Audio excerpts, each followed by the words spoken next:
Welcome to our special meeting, actually a continuation of a public hearing from last Thursday night on the Meadows project. Madam City Clerk, could you please call the roll? Thank you. Mayor Jean Goss. Present.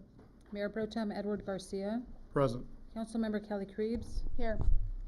Councilmember Robert Parkhurst. Here. Mr. Mayor, Councilmember Rochelle Arizmendi was previously excused from this evening's meeting. You have a quorum, Mr. Mayor. You may conclude city business. Thank you, Madam City Clerk. Councilmember Krebs will lead us in the Pledge of Allegiance. Please rise. Ready, begin. I pledge allegiance to the flag of the United States of America and to the republic for which it stands, one nation under God, indivisible, with liberty and justice for all. Thank you.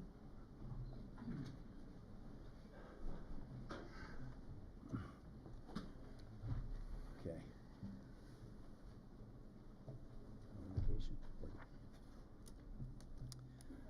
Okay, let's get right to tonight's meeting agenda. I'd like a motion for approval or amendment. Move to approve the agenda. Is there a second? Second. Those in favor, please say aye. Aye. Opposed? Motion carries. And that moves us right to, we're just skipping right along, right to Mayor and City Council reports. I will start by saying I have no report. I also have no report. I'll make it real quick. Two things. I went to the Wiggle Waggle Walk with the Humane Society on Saturday and wiggled and waggled with my dog for the, what was it, the 5K there. It was very delightful. We had Senator Portantino was there and had a good conversation with several members of the Humane, Pasadena Humane. So that was good. And then, wouldn't you believe it, there was a Clean Power Alliance meeting between Thursday and Sunday. So, that's all. Okay, thank you. Mayor Pro Tem? Just to mention that it's my understanding that somebody was struck in a sidewalk by an automobile in our town today. And just want to encourage all of us to make sure that we are paying attention when we're driving. My heart goes out to the individual that got struck. It's my understanding not serious injuries, but we're a community of people. Let's look out for one another. Oh, wow. Yeah, that's tough. Hadn't heard that. Thank you, Mayor Pro Tem. Sure. Okay, so how's this evening gonna proceed? First, we won't have public comment on non-agenda items because this is a special meeting focused just on one agenda item. I did want to have say a few words about what I expect from us up here and from the public. We pride ourselves. This city council has prided itself over the last 6 years, this one and the previous one, and creating a culture of mutual respect and collegiality. We don't always agree, but we agree to disagree in a civil manner. And I'd like to see that as the ethic that is shared by everyone tonight. I think this is a very, very tough issue. It's the toughest single issue I've ever had to deal with in 8 years and 6 months on this council. And it's tough for everybody else in this room. And I'm just asking everyone to restrain themselves and try to appeal to our higher instincts here, and as we come to some sort of decision tonight, I think. Having said that, I think we're going to turn back to staff, and I think we need to kind of go back to where we left off last week and get a few details covered that we hadn't, I think, covered in detail, and in lieu of, I guess I'll call it an extended staff report. And then we'll have questions and deliberation, and I am going to open this up. I don't have to. We actually closed public comment last week, but I will open this up to public comment when we are finished with our questions.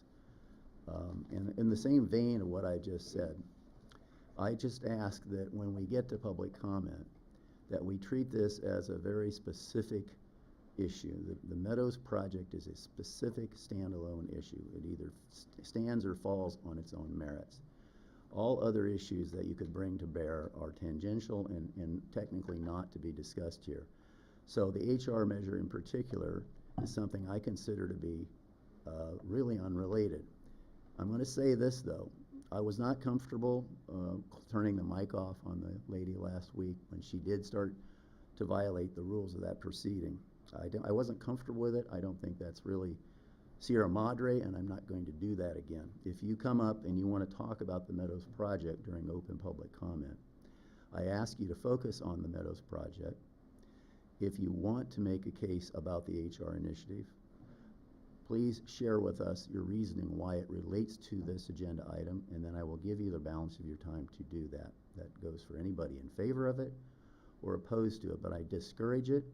Again, we're trying to do the public's business here. We're trying to be productive. We all have most of us have day jobs. We have to get up and go to work tomorrow morning, and I think keeping us here for a long, extended period of time to debate non-related issues, I think, would be against the public interest. So having said that, I'd like to turn this over to staff. Thank you, Mayor, members of council.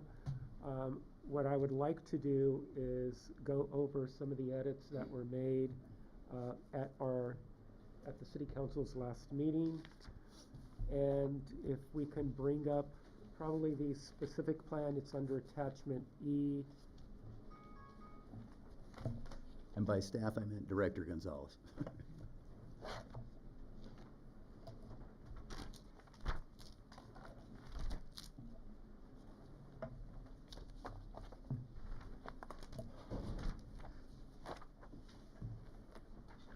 And if we scroll through, so you're going to have to go down quite a bit. We're going to find attachment E. Or not D, yes. Yeah, that's the development agreement. It's the specific plan, Resolution 2211. It's B1. B1. B1. B1, yes. If it's on tonight's packet, it's the first. Okay.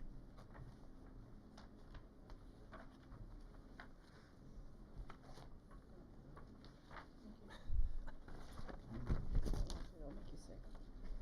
Did you find it? Not yet. It's like motion sickness. Director Gonzalez, is that in tonight's packet? Yeah, It is, Right here. and it's, The first attachment. there's a lavender Thank you. section. How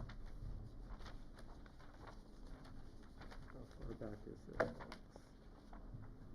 You want the development agreement, correct? No, we're looking at the specific plan. That should be a specific It's in- plan. in I tonight's have it, agenda. No, it's B1.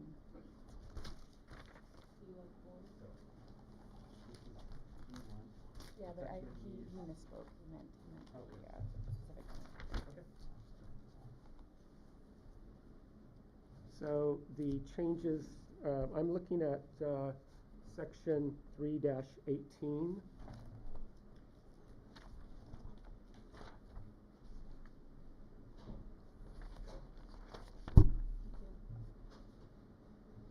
Is that page 318? It's page 3-18, and it is section 10 landscaping requirements, and it's 10 I.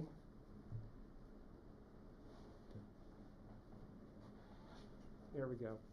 So we clarified some confusion regarding gray water and recycled water should be used for landscaping, so we struck gray water and just stated recycled water, because that would be water that could be recycled from sinks and laundry facilities. And then K became gray water system shall be installed within all residential units. So we talked about that, if you recall. Right. Right, although I think it's the reverse, right? The gray water is captured from the sinks and laundry, and that would be what would be installed, but the recycled water is Recycled water. like the reclaimed water that you'd put in for, like, if you were to use tertiary water for your Correct. landscaping, right, We so. can make that, we'll make that change. I don't think it requires a change. I think this works, at least with respect to what I had brought up in the last meeting. Okay. If recycled water is meant, and maybe our city manager, water expert can confirm, recycled water is meant to be like the tertiary treated gray water that you would use for outside landscaping if we were to have, you know, dedicated lines for that. Thank you, Councilmember Krebs. You are correct, yes.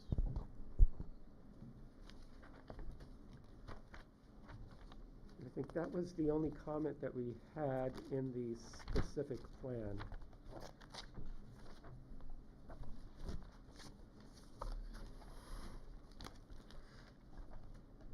So why don't we move on to, unless you have any other comments specific to this specific plan document? I'm trying to remember, I asked about the size of the trees that were gonna be put in. So that would be under the probably conditions of approval. Right, New Urban West did say that they would be willing to install larger diameter trees, larger box trees, possibly 36-inch box trees. that's what I had in mind. Yes. So we have that That, as a commitment in the agreement? that would probably appear in the development agreement. Maybe, although I looked at the same issue at the specific plan, and there is a landscaping plan that has actually a you know, a diagram with, you know, placement of trees and things, and with some specific, you know, species of trees, and so I thought maybe that it would perhaps go there. I don't know about the mayor, but my position is that I wouldn't need, like, you know, a size for each of those trees, but some sort of commitment to a percentage or a. Sure, sure. And it wouldn't have to What I'm looking necessarily be species specific, but Right, obviously. I would agree with that. That's what I had in mind. The whole thought is we're losing mature trees, and I thought maybe if we could put in some bigger trees, we could get close, you know, do a little catch-up in terms of getting our urban forest back intact up there. Yes, certainly we can go ahead and do that. We'll find the appropriate location for that. And do we have a sense of what the parameters of the trees would be, and, you know, do we have a thought about what the percentages should be or what the commitment should be? Perhaps we should hear from the applicant. Yeah. I think so. Mr. Frankel? Once again, good evening, Mayor and Council. Thank you for this opportunity. As before, we'd be happy to consider larger trees. If you'll allow me just to confer with our team for a few brief moments relative to the percentage, I think I have an idea. I just don't want to speak out of turn. That's fine. Sure, of course. It's all right. It's okay. What is our next item? So the next item would actually go into the development agreement. So before you go to the development agreement, you were asking if there are any other questions on the specific plan. So my question is on 4-5. At the bottom of 4-5, there is a footnote there. I got to learn some new acronyms here. And it talks that let me get to where the footnote is. So it talks about the outdoor water estimates that were used in the specific plan is going to be developed using the maximum applied water allowance, or I guess MAWA, which is a part of WELO, which is the Water Efficient Landscape Ordinance. Can I get a little bit more information on kind of how WELO and Chapter 15.60 of the Municipal Code specifically, how the MAWA is determined and how that affects the watering on the property? Yes, we have analyst James Carlson to respond to that question. Yeah, thank you, Councilmember Parkhurst. Maximum applied water allowance, MAWA, is the formula that's used within our Water Efficient Landscape Ordinance, also called WELO. It assigns a value to a particular plant between 0.01 and 0.1. The 0.1, the higher number, being the more thirsty plant, the 0.01 being the more drought resilient plant. The MAWA calculates the average amount of water that would be used, and within the plan hydro zones would be identified with their particular watering and irrigation schedule to meet an average of, I believe, currently of 0.08. Currently, we are looking at updating this ordinance, tightening it up a little bit. It will be in front of the Natural Resources Commission next week. And I haven't posted the agenda yet, so I can't get too much into some of the recommendations, but that's the process right now. And so the MAWA calculation, so it includes things like evapotranspiration, right? Yes, it does, and it's also site specific. So Southern California region down to Sierra Madre, you can find particular plants for Sierra Madre with the Department of Water Resources. Can you explain to me a little bit about evapotranspiration? Why is that an important concept? Why is that part of the MAWA calculation? That's just kind of the water that is not used for the benefit of the plant that basically goes up into the air. So you want to kind of minimize the evapotranspiration so that it's what's in the ground and in the plant. Is that right? That's correct, yeah. And it has to do with the plant species and style, the way it's planted, and the soil characteristics. How much water will actually be retained and used as opposed to what will basically vanish. And do you think it's possible for us to tighten the MAWA standard? You said it's up before the Natural Resources Commission, and it's you said 0.08? Off the top of my head, I think that's where it stands. So you can have a 1.0 that would be characterized by St. Augustine turf. You can have a 0.01, which would be a beautiful bottle brush that doesn't use any water, or a succulent or something like that. Throughout your project, you have to average a certain one. I think it's 0.08. It might be 0.06 now. I believe some of the initial recommendations would be to tighten that a couple of digits.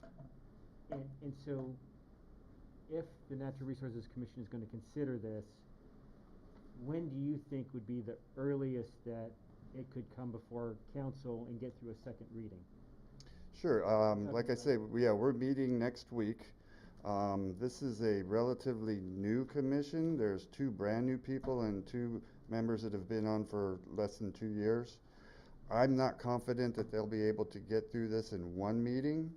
I can, hope so. I think they're very interested in the whole concept. But if it takes 2 meetings, we meet every month. We could do special meetings, and like you mentioned, it would go to council and require 2 readings. And possibly, since it's a code amendment, it might be 30 days before the amendment takes effect. I'll defer to City Attorney Garagosian on that. Since it's a code amendment, it would take 30 days before it takes effect. Okay. I'm wondering, thank you, Analyst Carlson. I'm wondering if, as we're thinking about the development agreement, the development agreement locks in the current codes and standards, considering that water use is 69% of the water use of an average home, or at least that was in the EIR. I wonder if we could carve out locking in everything except for the outdoor water use standard until it is adopted by the Natural Resources Commission. Yes, that's certainly a possibility. Is that something that the developer would be willing to consider?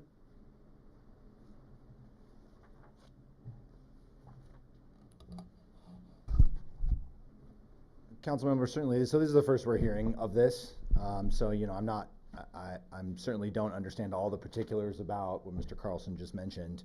I think generally speaking, the evapotranspiration rate that we use is dictated by state water code. And so we feel that the calculation that we've done takes into account all of the outdoor water usage that we would anticipate for the project. And so, we do feel it's appropriate and conservative in most cases, but if the council would like us to consider another factor, I'd be certainly, I would be willing to do that.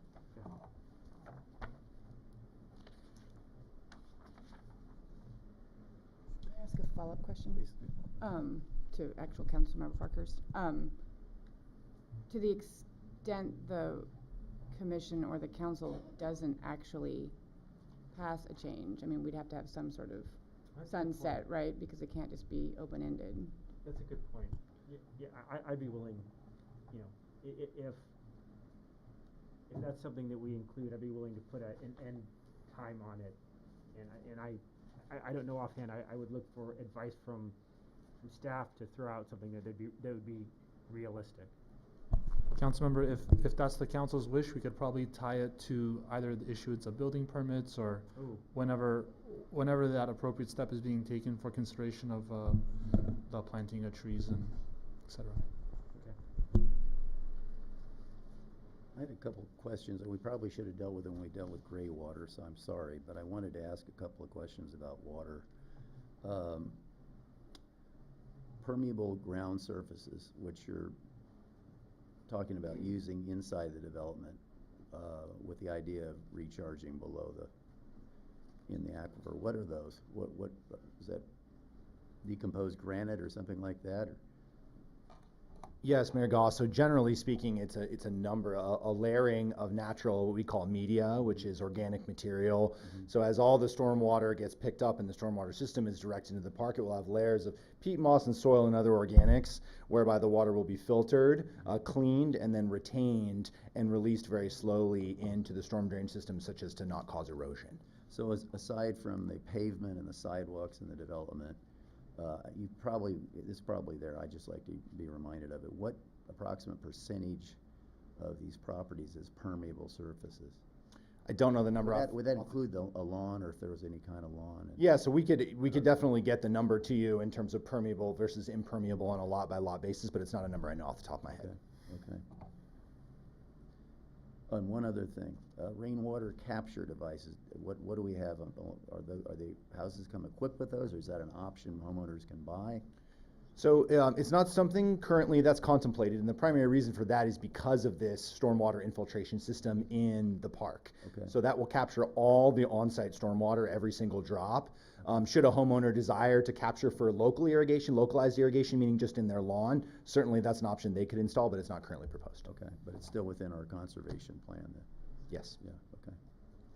I mean, Thank you. just to follow up on the mayor's question, in terms of the percentage of permeable versus impermeable, I mean, I assume that part of, I think that's what I read, that whatever it is, it comports with our, LID or LIID, requirements. So, I mean, that's really, to me, kind of the important part, right? Yeah. The actual composition, I guess, is critical, yeah. Okay. While we're on Yes. stormwater, I had two questions on it. Okay. Actually, No, it's actually just one.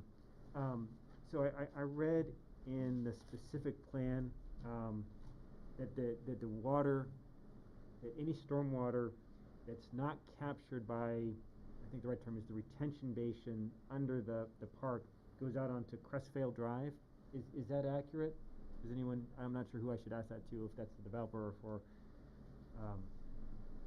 planning. That is accurate, yes. And so, is that? I'm trying to see that in my mind. Is that so? Does that happen? Like we've got a huge rain event and it can't percolate in the retention basin, so you've got stuff coming out. Are we looking at it? So is there then like a pipe that's on Crestvale, or what does that outflow look like, and what do we expect kind of volume? Are we going to have like a fire hose coming out on there, or is it a trickle, or kind of what analysis has been done on that outfall to Crestvale? Yes, so the retention basin at the park, below the park, is to capture water intake for a 50-year flood. And I will defer to technical experts if they are able to answer the second part of your question regarding overflow. So just a couple clarifications. So the stormwater system capture system in the park is designed to capture the on-site. In the event there's emergency overflow, that condition exists today and that will go on Crestvale. But that is secondary emergency overflow only. So we have sized the basin for a capital county, we use county standards to size it for what they call a capital storm, which is a 50-year storm event. In FEMA terms, the county and FEMA use different terms. FEMA, that's a 100-year storm design standard. So in a typical rainfall event, in any typical year, right, all of the water is going to be retained. Nothing will be going onto Crestvale. Only in the instance of an emergency overflow will that condition occur, and that is the same as existing condition. That outlet exists on Crestvale today. So the county does not want us to change the existing drainage pattern, and so that emergency overflow remains the same. And So- just Go ahead. and a follow-up, we talk about these 50-year and 100-year events, but at some level, you know, we're having 50 and 100-year events every 2 or 3 years, in some cases for some things.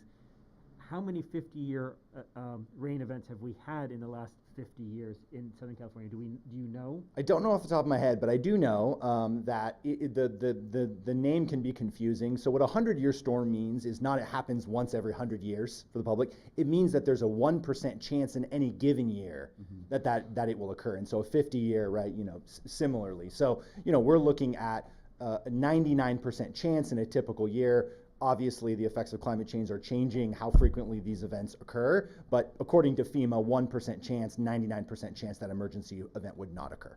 Yeah, but you know, we just have to look at like St. Louis, you know, and they had a 100-year event. Now, granted, we've got completely different hydrological events, but honestly, I know it's what's required, but it still concerns me because what we've relied on for 50 years is proving not to be true anymore. So Can I follow that up? Yeah. So, or did you say that at present, when we get a big rainstorm, there is some drainage off of the land onto Crestvale? That's correct, correctly? Mayor Goss, correct. Okay. I remember living up on Syracuse Drive, and when you'd get a major rainstorm, the Syracuse Drive turned into a river, because it's pretty steep, and so I assume the Crestvale is probably the same thing. Indeed. Yeah. Other questions? So I have it's a question that's contemplated in the specific plan, but I think it's probably better to discuss during the development agreement when we get to that point. Has to do with public services. and I have one about that's related to public services. So I can follow whenever we do that. I'd like to add that to it. And then I have a question on the floor area, on the size of the floor area. Is that a specific plan, or do we take that somewhere else, Director Gonzalez? That would be the specific plan. So, okay, so then my question is that, as I understand it in the specific plan, in my reading of it, that you could increase the floor area above the 3875, I can't remember exactly what it is, by a variance process. Can you explain what that variance process is and what has to happen to be able to get a variance to go above the 38, the maximum size of 3875 or 77, whatever it is? Yeah, 3775. 3775. Yeah, so if a property is less than 3775, some properties are 3,500 square feet or a variety of therein. Maximum allowed is 3775. In some of the smaller lots, you would be able to deviate. But again, in the development agreement, I identified what minor modifications and modifications are allowed pursuant to approval from the city manager or the city council. So I would imagine a minor modification would be maybe a property owner wanted to modify the floor area by enclosing an exterior balcony, for instance, a small enclosure. So they would have to apply just like a minor modification for a design review permit. We have an administrative design review permit procedure. It would be very much the same as that. It's simply an application at staff level, but in this case it would go to the city manager for a recommendation. Thank you. And do I remember correctly that that was something that the Planning Commission asked for, that normally it would have just been staff, and that it was modified, that it would go to city manager with the city manager's discretion to bring before the city council? Yes, that's correct. Thank you for that. Councilmember Parkhurst, if for whatever reason when homes are to be constructed and designed and the actual design review permit process begins, if they want to vary from the specific plan standards without going through the minor or major modification, the variance procedure is available to the applicant as it is to any other potential developer in the city. The variance procedure would require, it's a discretionary approval that goes before the, that the planning commission will consider. And there are specific findings that need to be made under our code, section 17.60.020, in order to be granted a variance. It's generally not easy to get a variance. The burden of proof is pretty great on the applicant.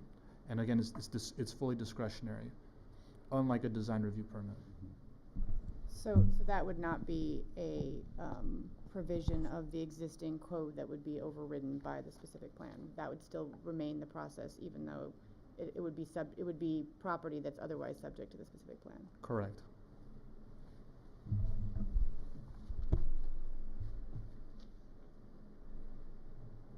And I may have one more, and I don't know where this one goes. It has to do with kind of the history of the development and kind of what led us to this place. Is this the best time to ask that, or is there another time to ask that question? Okay.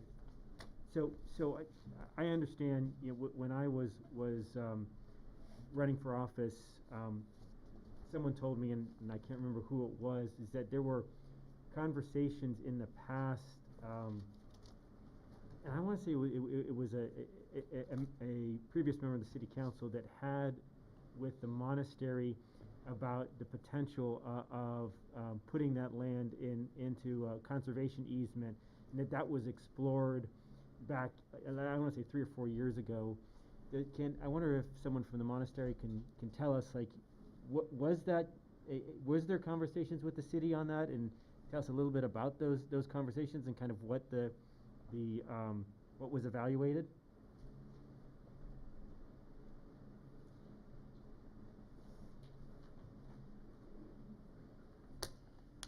Thank you, Councilman. I'm Greg Murphy. I'm legal counsel for the province in Chicago. My understanding is the same as yours, that by the time I was brought on to this, that yes, there had been discussions about putting the land, transferring the land, or putting the land in a trust. At the time I was brought onto the project, the decision had been made, as I understand it, by the previous city manager and representatives for the province, that it would be better left in trust. The province at this point has approved that, so that's what's before you. The province would continue to hold the land, would do absolutely nothing with the land, and the city would have the right to enforce that the province does absolutely nothing with the land. There are some small measures, potential, Councilman, for a small risk of liability in holding the land, which I do believe was part of the discussions 3, 4, 5 years ago, that if the land were transferred and someone were to fall, even though it's natural land and we all know the risk is small for liability, that there still might be risk. By holding the land, the province takes that on. But as I say, you have every right to ensure that we do nothing with it forever and that the residents maintain the views that they have today, which is ultimately the point of conserving it. So you're referring to the land above the monastery, right? This is the land all the way at the top, half in the county and half in the city. Actually, my question is about the 17 acres where the project is. Oh, where the project is. My understanding, and I Sure. I don't, it's all hearsay at this point, is Sure. that there had been discussions with someone in the city Sure. about potentially, rather than doing this development, that in order for the Madre de la Rosa to make use of the land, that they would consider putting all the 17 acres in an easement, and that was explored, and that was the decision was made not to go that route. But I don't know, one, if that happened, and two, the logic behind that. So I'm kind of curious if that happened and what the the decision was in that process. Certainly, Councilman. I don't know how far those discussions ever went. As Father Michael Higgins has said, the sale of the property is very important to the province for some of its other goals locally and worldwide, and very important for the province in terms of the retirement of its aging members. One can imagine, although I don't know for certain, that the financial implications of that led to breaking off of any discussions. So is it accurate then to say that it was considered and the economics wasn't there and this was considered 3 or 4 years ago? That is Or longer? something that has been alluded to me, but I don't know that it's accurate. I can't speak to the facts of it. I can let you know that I have heard that, but I was not involved. I'd be interested in getting the background on that, just to know. It's, you know, an issue keeps coming up about the Watershed Conservancy and that, but, and so I'm trying to square it around, because I thought I'd heard that this had already been evaluated, and that, the potential, trying to find someone to buy the land and put the easement on it, and all of that had been evaluated. And, so we're here now at this point with a project in front of us that had gone through 10 years worth of evaluation well before any of us were involved. And so I'm trying to make sure I understand that history before we make this decision. Certainly. Well, can I jump in here? I can't speak to what you're asking about, but I can say that, maybe 5 years ago, give or take, I went out on my own time looking for people who I thought might be interested in purchasing that land and putting it into a conservation easement. I talked to a number of people on the phone, couldn't get anybody to bite, but I did get a chance to meet with one of the board members of the Arroyo Seco Conservancy. Had lunch with him, and he informed me that, a lot of people would be interested in putting it into a conservation easement, but that paying for the land was the issue. That was just, the price tag was way too high. Nobody would bite. And then there was a group before me. Actually, I was one of several people who were out feeling around. A group, I think, composed of some of the people who were involved with Preserve Sierra Madre. I know Denise Del Mar was involved, and I know they went out and took a similar excursion trying to find people who might be interested, and they came up dry as well. But this was not 4 years ago. This was probably 5 or 6 years ago, if my recollection is correct. Thank you. I mean, to go to the point, I don't know if I know anybody that really wants to see any development up there. I think the real concern most of us have is that, if we can't have a nature park, if we can't have it as is, then now we're looking at what is the next best thing. To me, that's where I'm at, because I don't think that it's a feasible idea to. I don't know, but that's what I'm operating on for. I've been operating on for a long time. I don't know, does that make any sense? I mean, that raises one question that I wanted to have a little dialogue on tonight, based on some discussion that was had at the last meeting, and also, we've heard this on a number of occasions. And you mentioned the Watershed Conservation. Maybe I'm getting their name backwards, but the Watershed Conservation Authority. And I know that there had been discussions. I mean, I know someone mentioned last week in public comment about the email that had been sent to the city, I think sometime last fall. And then I know that there have been some correspondence, and so I'm wondering if we just can set the record straight and give a little bit of a timeline as to the discussions around that. Thank you, Councilmember Krebs. I'd be happy to expand on that. So last year in September, I did have communications with the Watershed Conservancy regarding the project. I directed them to speak to Madre de la Rosa. They showed interest, and I informed them that they would need to talk to the property owner, that it was private property, and if they had a willing seller, that they could negotiate with the seller to put that property into a conservation easement. I was informed by the Watershed Conservancy that they did contact Madre de la Rosa, and they were referred to the office in Chicago. When they contacted the office in Chicago, they were informed that that the monastery was under agreement with the developer and was not entertaining any other offers, and that's pretty much what's happened to this date. Yeah, I had a similar conversation off the record with someone from the Santa Monica Mountains Conservancy. We talked numbers. I don't know what the numbers are up there. I'm not privy to the contract between Monte de la Rosa and New Urban West, but there's numbers that get thrown around that we hear about in town. Talked about the acreage, the number that it would need to sell for, and then we talked about improvements on the property. And I'm not trying to go around a contract by any means. That was not my goal. It was just more of a probe. I was told that's probably not a feasible project for even a group of that size, given the acreage and the cost of the land and the improvements. So.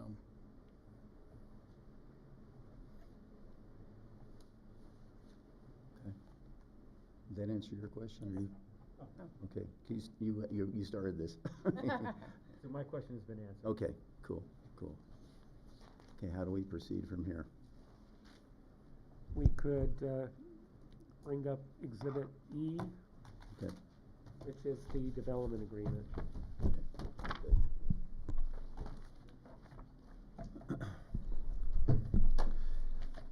Council, only one substantive amendment was made to the development agreement.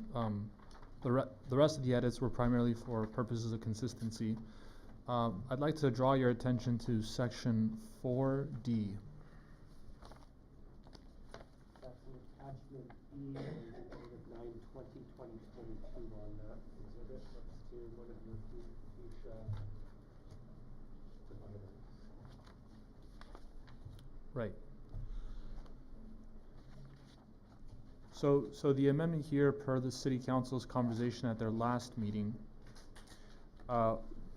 in DI, the amendment is, and I don't know why we have a stray parenthetical there, but the amendment is that we list the total amount of what was contemplated to be divided previously between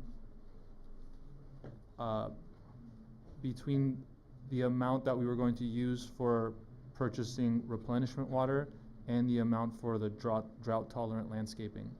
So instead of splitting up that sum, and if you remember, there was a range. There was a today's price and a potential maximum under a future price.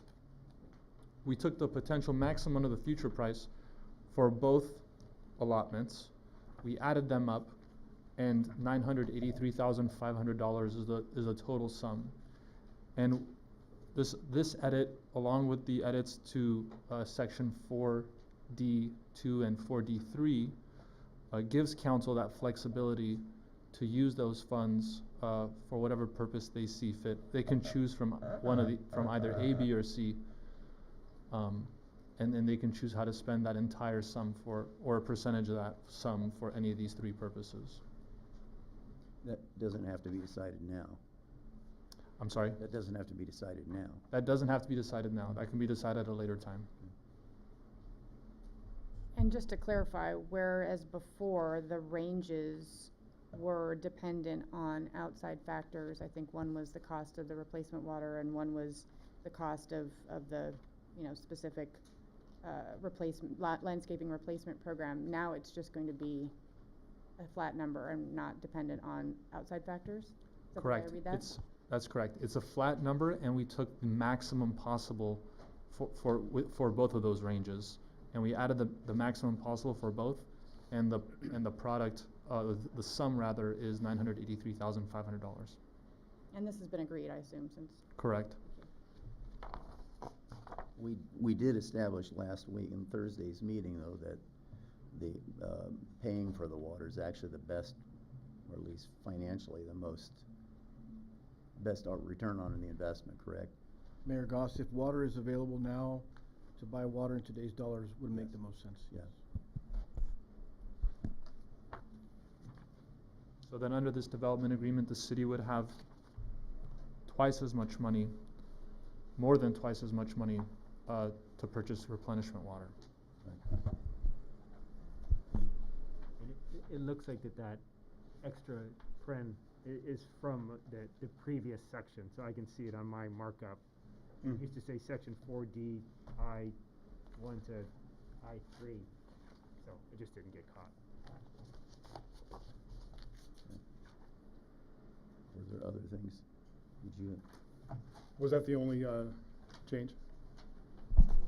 Councilmember, that was the only substantive edit, and I'm scrolling through it now, and there are a number of other edits that have capitalizations. I mentioned at the last meeting that we had there was one provision said 10 years where it should have said 7. We've corrected that in this version. There were references to the attachments. We had to update the attachment references because we've removed one of the attachments. But substantively, that's the only major edit.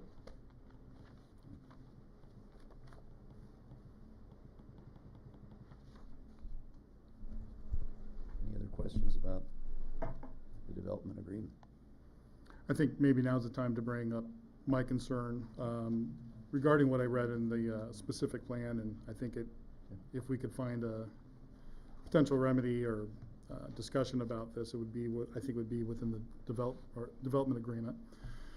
So in reading the specific plan 4-7, which is public services, we have 4.7.1 for fire and 4.7.2 for police.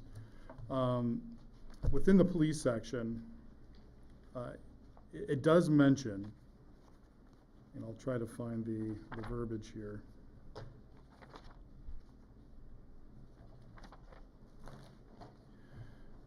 So according to the general plan EIR, the city does not utilize an officer to resident population ratio to measure adequacy of service. However, in response to a public services information request, the SMPD stated that the development would affect response times and service ratios under existing staff and facility conditions.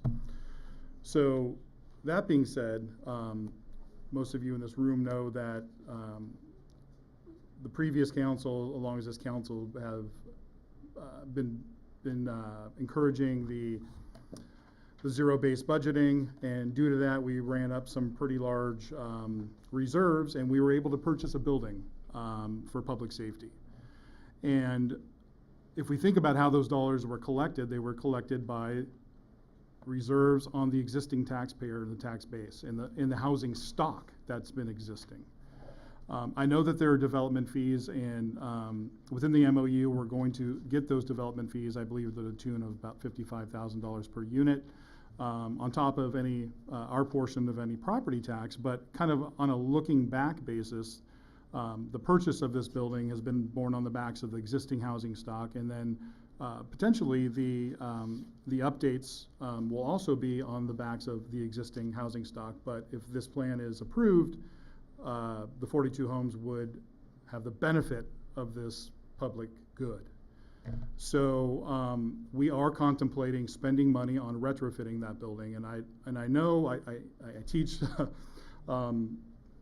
financial decision making, and I know margins are important, and we think about what the Planning Commission did and what I'm asking now, but I feel that it's very important that these houses kind of put into the kitty, so to speak, for some improvements on that building that we just purchased, if there's anything left. I would really like to ask for that, if that makes sense. Thank you, Mayor Pro Tem, and I'd be happy to take this topic back to the developer and talk to him, or we could ask the developer if he would like to address that point now.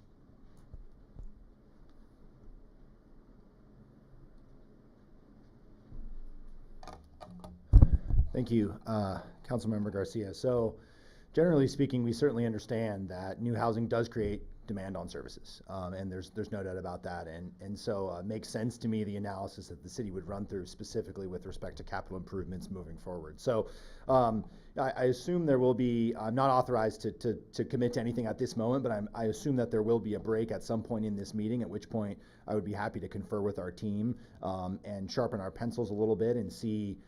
Certainly we are aware and open to making sure that we're paying our fair share. I think that's important for us. We also recognize that we're going to be here for a long time building houses, and we really want to make a commitment to being a part of the community. And so, all that being said, if I do have a little bit of time during the break, I'd be happy to return to this item a little bit later in the meeting. Thank you. That's okay. Does that exhaust your question?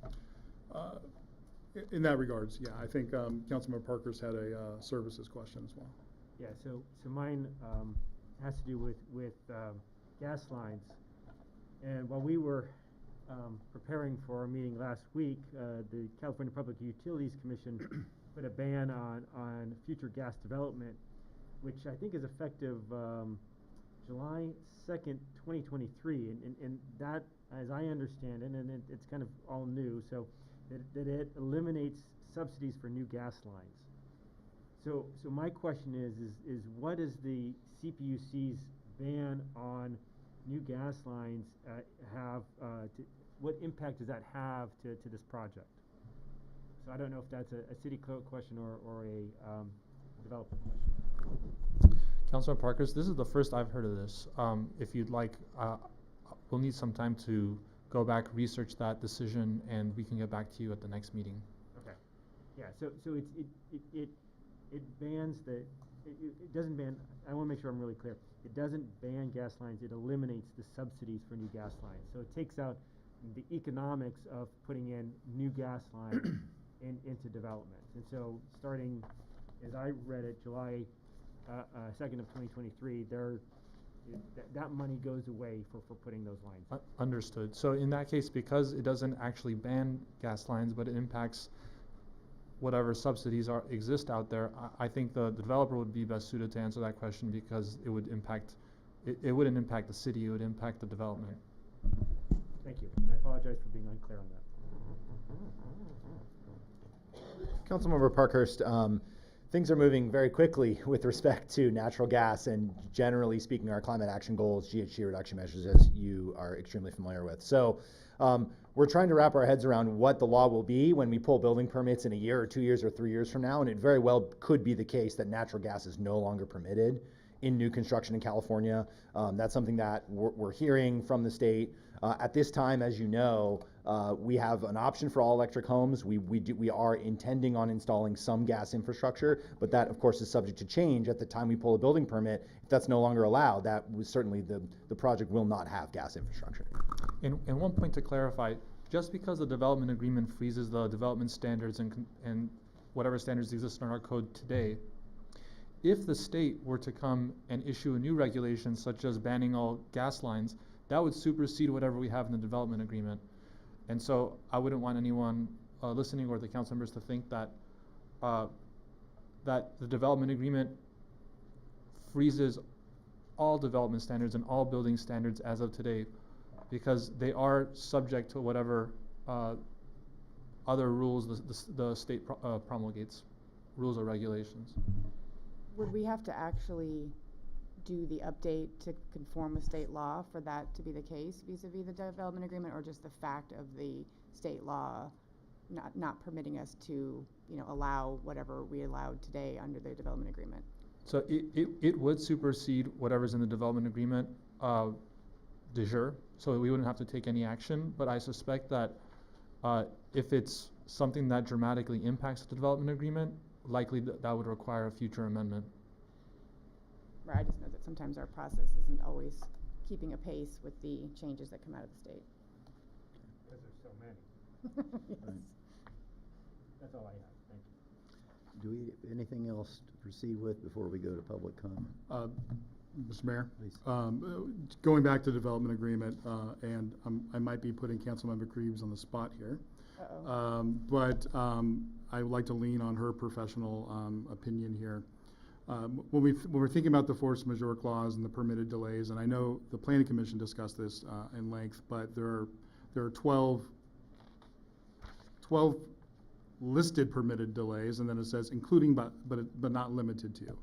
But when there is a not limited to situation that arises, how difficult is that to enforce in your knowledge, or maybe this is better for the city attorney? Does this list need to have anything added to it, or are we comfortable with the permitted delay list, I guess it would be? Well, just to address the construction of the including but not limited to, I think, the standard as drafted is that it would be any delay beyond the reasonable control of the party claiming delay. And so there would have to be an argument that whatever it is, if it wasn't on this list, was, you know, sufficient to meet that standard. And so, you know, I'm not a litigator, but typically speaking, the list would be, you know, would provide guidance to what the parties were thinking would be the, you know, the types of things that would meet this reasonable, beyond the reasonable control standard. But because it's not an exhaustive list, there could theoretically be something that came up that was not listed that did, you know, that did qualify. I mean, the parties would have to agree, or there would be some sort of dispute resolution needed. Okay, thank you. And then also thinking about performance and non-performance rather, and a default. Let's say we go through this process and we get past tonight, and then we get past the next section where there's a tentative track map, and then there's non-performance. We talk about remedies, but not specifically what happens. Like what happens to the zoning of, let's say there's non-performance before even one permit is pulled. What happens to the zoning, and what happens to that tentative track map at that point in time? So the question would be first, non-performance due to what? And if it's due to a permitted delay, then the city manager would be able to determine whether that is or is not a permitted delay and set a maximum time during which that permitted delay is allowed, after which it will become a default. Now, if it's determined that that non-performance is a default to begin with, or it becomes a default because the permitted delay period has expired, then there are a number of provisions that were added here at the request of the Planning Commission that ensure that this project cannot go forward. The project cannot be issued a tentative track map or design review permit if there's a default. So that's the first step. If after the design review permit or the tentative track map are issued and there's a default, after those two things are issued, then the building permits cannot be issued to the applicant until the default is corrected. If some building permits are issued and construction is started, and then there's a default somewhere during the construction period, the certificate of occupancy in order to inhabit those homes will not be issued until the default is corrected. So at every stage of this process, there are checks to ensure that the applicant and the developer abide by the terms of the development agreement. And one last point is, in order to avoid a direct recourse to litigation, if there is a default, there's a notice provided, a notice of default, and then if right before litigation there's an emergency working group created per the development agreement to make sure that the parties come together and can resolve the issue before having to appeal to the courts. Thank you. I think it's important for the public to hear that. I have a very technical related comment to the development agreement. In section 7, sorry, which section? Give me one second. I just had it.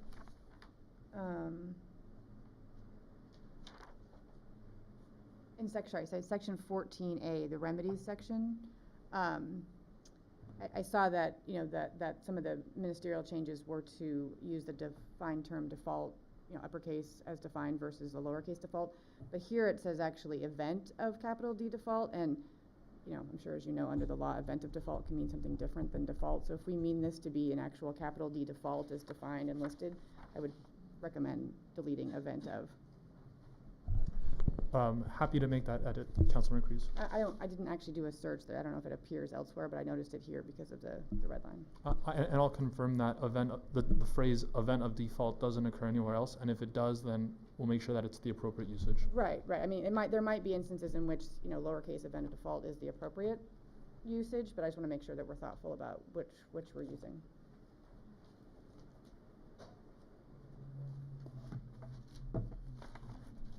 Okay. I think we are ready. So just to reiterate, for those who maybe came in a few minutes late from the beginning, I have decided on my own initiative to allow for public comment again tonight. It was closed in the last meeting, but I really feel like this is, you know, a once in a blue moon type of decision. I think we should have full venting of public views on it. And I also have said that I've changed my approach to this. I do not believe that we should have a discussion of non-agenda items on a special meeting agenda, but I will allow for discussion of the HR initiative if you can make a quick case for us on why it's relevant to the issue in front of us, the Meadows project, whether you're in favor or against the HR initiative. But I strongly discourage you to do that. I think you'd be better advised to give us 3 minutes of your views on why or why not this project should be supported by the council. Anyway, we will operate on that 3-minute limit, and we will go by the cards that the city clerk has received. Madam City Clerk, could you please do the honors? Thank you, Mr. Mayor. The first speaker is Susan Newhausen, followed by Matt Bryant.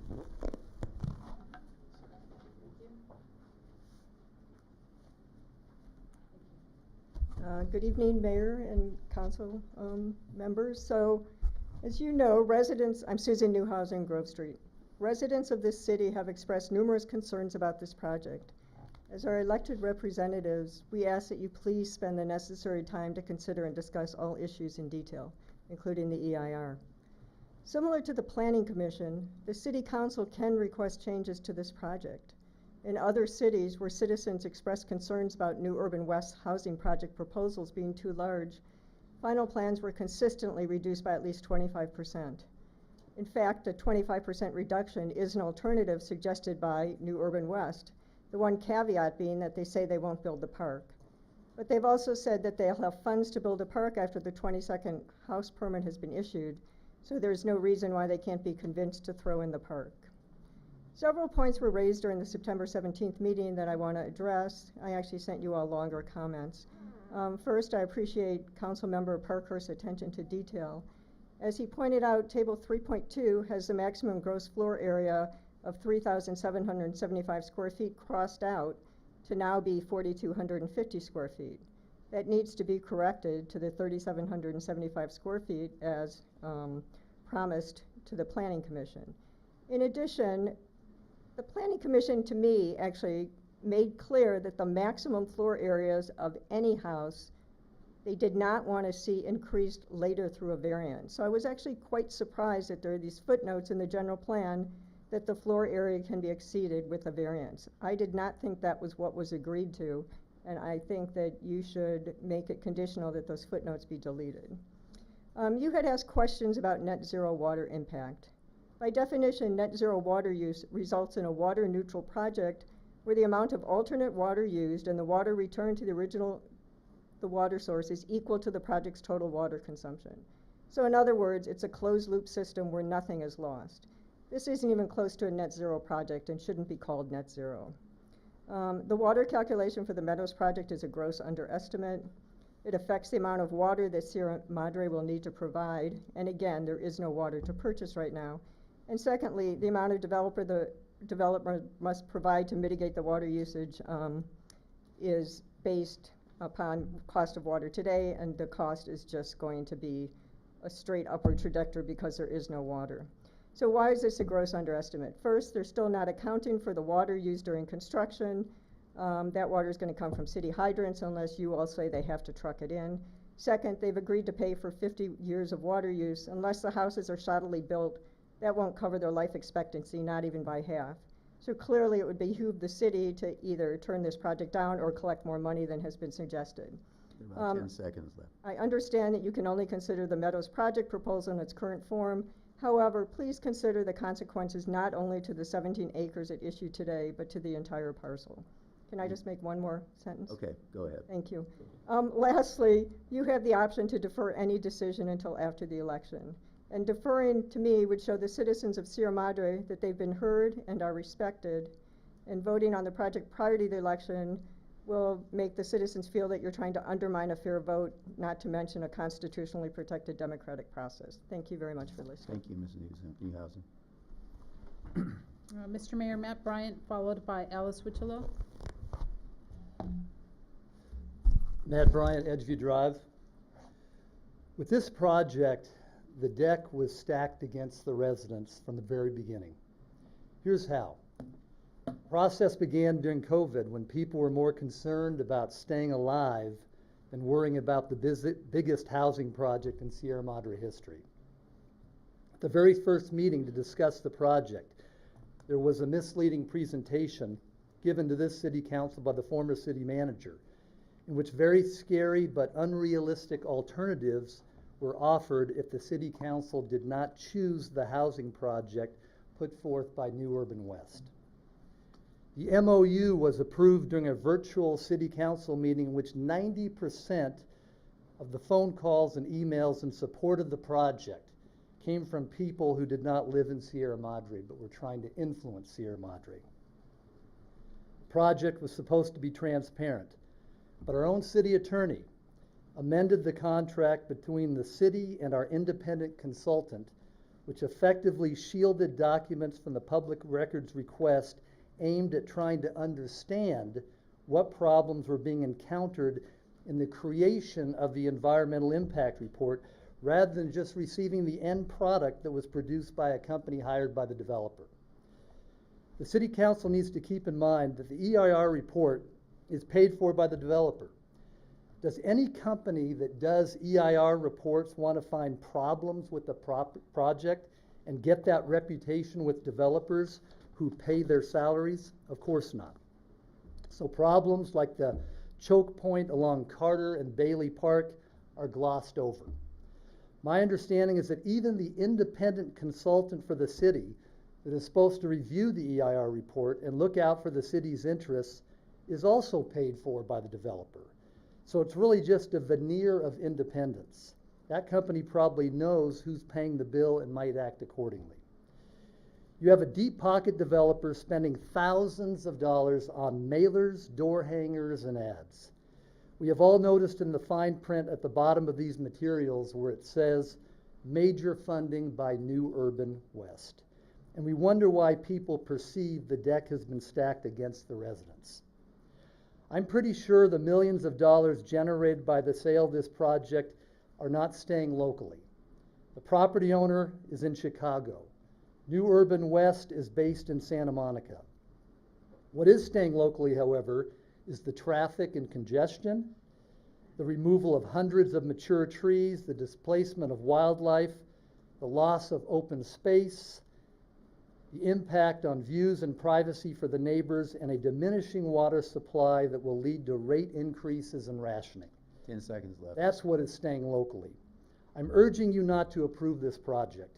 Don't let your legacy be that you voted with the Chicago developer and the Chicago property owner and Santa Monica developer and against the residents who elected you. Thank you. Thank you, Mr. Bryant. Mr. Mayor, the next speaker is Alice Wichelo, followed by Gary Hood.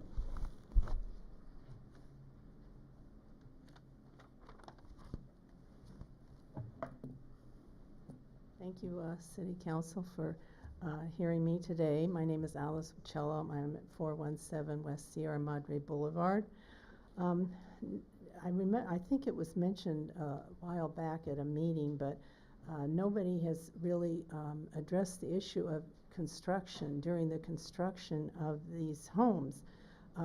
Council city members, I ask that you review in detail the subject of water depletion. The project would further drain precious water resources at a time of a statewide drought. It's anticipated that just the construction process, millions of gallons of precious limited water will be used. Lakes and rivers are now, as never before, at an all-time low. I just read recently an article on the Colorado River showing a picture of the Colorado River. It is getting very, very low. It's really scary. Please, please, deter your decision till after the election and let the citizens of Sierra Madre decide. Thank you so much. Thank you. Mr. Mayor, Gary Hood, followed by Natalie Shore Peterson.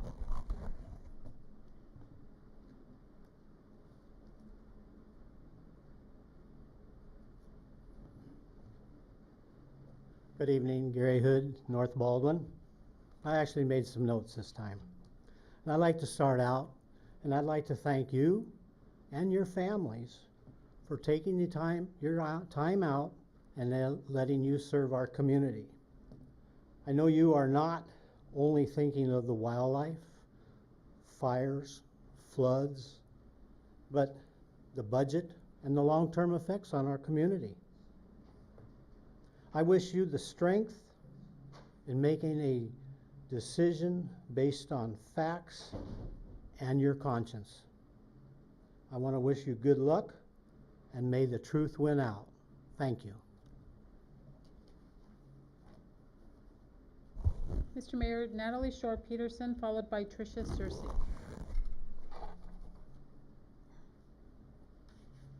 Good evening. I'm Natalie Shore Peterson. I'm speaking on behalf of my mother, Queenie Shore, at 501 Crestvale Drive, and also my sisters. It's our family home and property.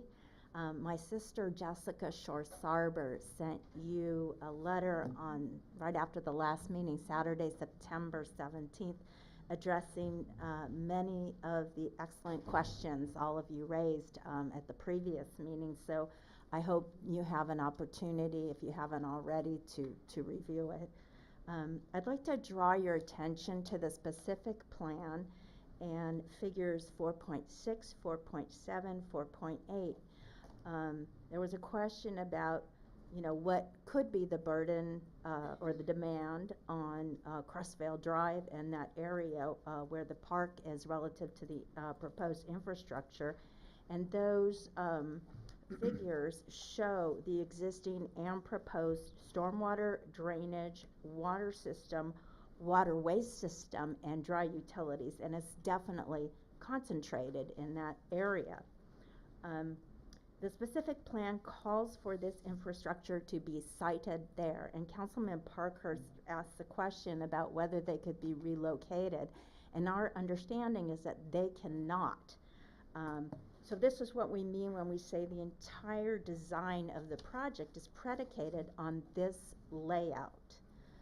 Hence the question of whether the retaining walls, I should say, that separate the field, the open field, and the private property today can withstand the added pressure and force of heavy-duty vehicles, digging, trenching, pumps, pipes and wiring, both during construction and after construction permanently. As such, our concern is the order of operations here, and we believe it's in everyone's interest to complete an independent third-party structural engineering review of the retaining walls prior to and as a condition of approval of the design. This is about a logical, responsible way to proceed to answer an obvious and unanswered question before approving the design. So thank you for considering making changes to this proposed project that recognize this, and I'm not sure if it would be the specific plan or the EIR and the mitigation measures, but that seems a responsible way to proceed rather than approving a design and then finding out it's not going to work. Thank you so much for your time. Thank you. Mr. Mayor, Tricia Searcy, followed by Philip Yo. Good evening, Tricia Searcy, 734 Fairview Avenue. This evening I urge you to vote no on this project. While it has many problems, I want to focus on the EIR and the off-site plan. It is yet to be subject to a proper environmental review and is therefore unlikely to survive review by the county. So far, the developer has presented no evidence that the county is interested in granting an easement, and it seems unlikely that the county would sell to a private developer the right to infringe on the wildlife and natural beauty of Bailey Canyon Park, a much beloved public resource in town. The city would have to buy the easement for the developer, and I think you would agree that the community would not approve such a transaction if given the opportunity. Barbara Velturo had a discussion with Dana Rothman from the LA County Real Estate Division, who was involved in the discussions about a potential easement. At the time, Ms. Rothman said she'd had no discussions with anyone from the city or the developer since January of this year. She said approval of an easement would have to go through the Epic LA process, which would include environmental review of the entire project, not just the easement. I don't think the county would look kindly on the city's complete failure to review the off-site plan or the other significant flaws in the EIR that the city is willing to let slide. A related problem is that LA County Flood Control sent in a comment making specific recommendations and asking to be included as a responsible permitting agency. So far as I know, their requests were ignored. Given that, I think it's unlikely they would give their approval to the project. The county also suggested, back in July 2020, that conceptual plans be submitted as soon as possible, since they don't generally allow housing to be constructed on existing facilities. To my knowledge, that hasn't been done either. The only way to know if the off-site plan is viable is to require that the EIR be done properly so it can be submitted to the county to go through their process, and then and only then decide if our zoning and general plan should be changed. Planning Commissioners Hutt and Spears both made it very clear over multiple meetings that they thought the project could not safely go forward without assurances that corridor would be widened. In their efforts to get those assurances, while at the same time appeasing the developer to move the project onto you, I think they fumbled the ball a bit. They ended up approving a plan that does not result in the assurances they so clearly wanted. Under the terms of the current agreement, if the developer does not acquire the rights from the county to widen corridor, the only thing that happens is a renegotiation of the agreement. What a huge win for the developer and a loss for the community. They get their zone change, the specific plan becomes law, and then well away from the public eye or any accountability, they get to renegotiate the agreement. They could abandon the off-site plan entirely. You've already given them the zone change, and they can do what they want. Approving that would be an abrogation of your responsibility to care for the safety and well-being of the community. Lastly, Mayor Goss, here's what you said when seeking election to City Council. There is a democracy, and this is a democracy, and it is very important that the public census rules. In the spirit of your own words, I ask this council to defer any action on the project until after the upcoming election. Each of you was elected to represent the people of Sierra Madre, and the people have spoken. Please listen. Thank you. Thank you, Ms. Susie. Mr. Mayor, Philip Yao, followed by Katrina Angus.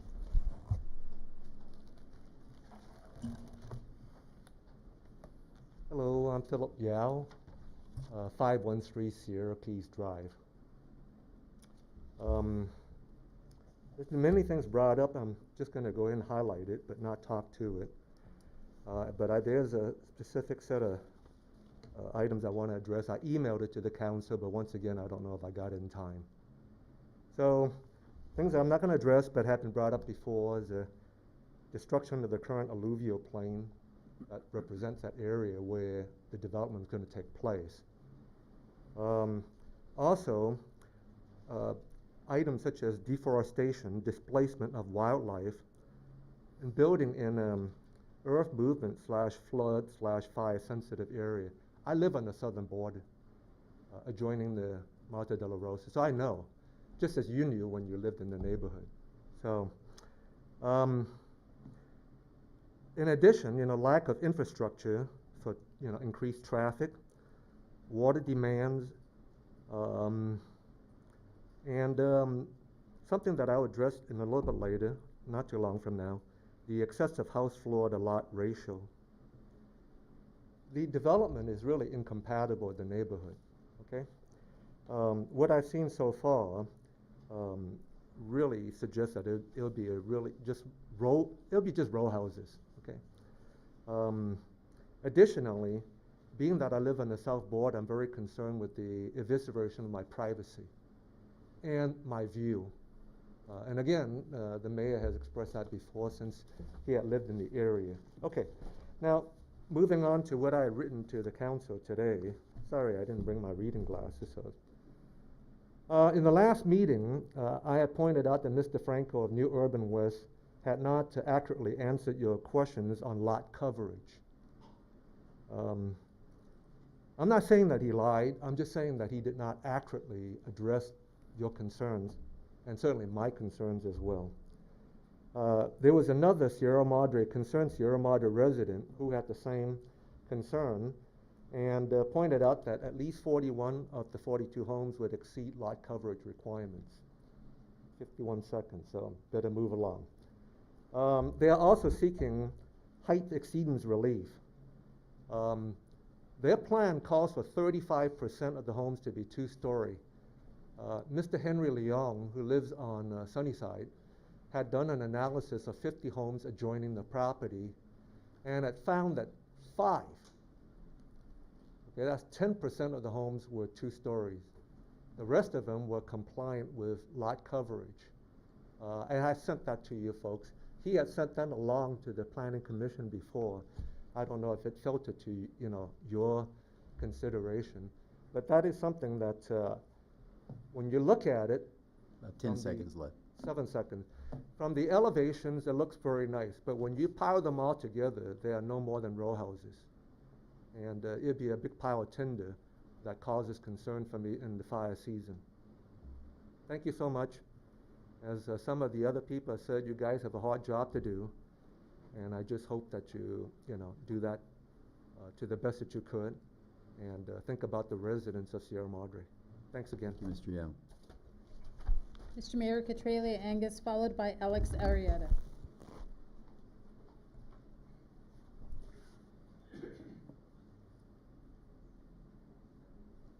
Catralia Angus, 61 years, 405 North Cannon. And my concern is air pollution. Leaf blowers. Where there is an urban park, there are also leaf blowers. Where there is development, there are also leaf blowers. Please look at me. I am wearing my mother's guide pin, my mother's Chinese guide pin. My mother was a Chinese girl guide, which is like, it's a scout. And when I was a scout myself, the biggest highlight was Bailey Canyon for scout events. I'm a scout myself. And I mean, I'm a former scout. I was in scouting. I loved scouting. And we don't need an urban park. We don't need leaf blowers because they give me killer bronchitis. They give my friends killer bronchitis. And my neighbors have leaf blowers. And where there's urban development, where there's that urban park, that means I catch bronchitis. And I catch it for a month. And so sensible people and sensitive people cannot have the leaf blowers. Roundup poisoning, I know myself, I caught bronchitis for an entire month due to Roundup poisoning. And so, please, we cannot have this development because people and animals are suffering. I myself can catch bronchitis. And the kids, we don't. When I was a scout, I loved Bailey Canyon, except for when I was in overnight camp, away from parents where I could just have my friends and me. But as a former scout, we need to keep Bailey Canyon as a wilderness park. So we cannot have air pollution, and we cannot give people bronchitis like I catch bronchitis twice a week from leaf blowers. Thank you very much. Thank you, Ms. Angus. Mr. Mayor, Alex Arietta, followed by Pat Alcorn.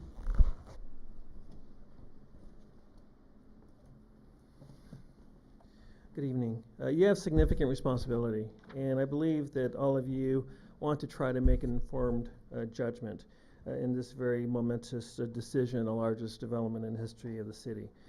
To clarify a couple of points, my colleague Philip spoke a moment ago. It's actually 75% of the proposed 42 homes will be 2-story. That's not 35%, 75%. In regards to water, it's estimated that it would be around 5 million gallons of water used just during the construction phase of this project, which would be significant. The third issue is around the EIR.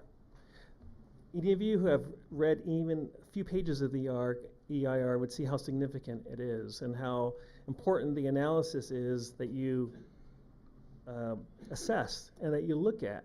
And my question for you, City Council, is are you going to do that? Are you going to go through the process of reading all the pages of the EIR and carefully look at the mitigation analysis, or rather the lack of it, that's been done for the EIR. All of you are accountable when the EIR is approved. All of you are accountable for that. So it would behoove you to do that, but on behalf of the citizens of this city, I would ask that you do that. And you would arrive at the same conclusion, which it is fraught with inefficiency, it is fraught with inaccuracies, and it's not complete or whatsoever. And it should stop this project dead in its tracks. And it did not contemplate the Carter widening, which is significant for a number of reasons, including it has not been submitted to LA County review or approval. It was not contemplated in the EIR, nor did it receive a environmental impact review or opportunity for comments by the residents, which is another significant deficiency. It is not a sufficient EIR, and because of that reason alone, the project should not be considered. I will make one comment around HR, and that is because of the houses and the house count. The proposed project is 42 homes. A lot of what has been said and seen about HR is that there will be 68 monstrosities of homes, and that is a pure propagation, and it is being taken hold of when all along in the attorney's own analysis, we could have been saying, hey, that project of 42 homes, it can actually be 126 units, including ADUs and JDUs. We took the higher road. We didn't do that. We probably should have done that, because Lord knows there's been campaigning every single weekend about that, when a judge ruled just 2 weeks ago that that statement was false. And the city's rebuttal is based on the false statement that the city attorney put forward. That's important for the city residents to understand when they're talking and hearing about 68 homes versus 42 homes. 42 homes, which could easily be 126 units.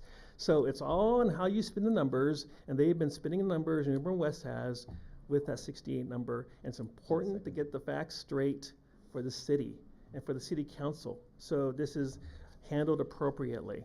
Thank you. Thank you, Mr. Rida. Mr. Mayor, Pat Elkhorn, followed by Robert Jordan. Good evening, Council and Mr. Mayor. I'm Pat Elkhorn. I'd like to just go back a little bit to where Councilman Parkhurst was talking about a conservation era.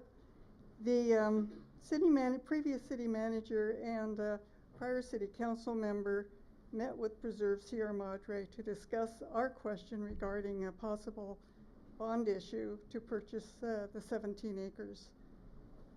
The city manager and council member told us that discussions had been held with Mater de la Rosa, and that was prior even to the MOU, regarding the purchase for conservation. But because of the conditions and the price and some of the other issues, it was determined that at the same time the library was trying to gather signatures to put on a bond issue, and because of the current financial climate, the bond issue just wouldn't be feasible for the city to put on any kind of a ballot. So, thank you. Thank you, Mrs. Elkhorn. Mr. Mayor, Robert Jordan.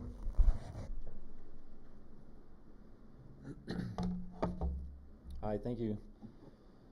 Robert Jardy, Vista Circle Drive.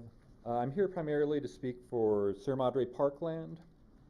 I'm disappointed that there's been almost no discussion at all in public meetings as to why the city is losing out on these properties as agreed to in the MOU.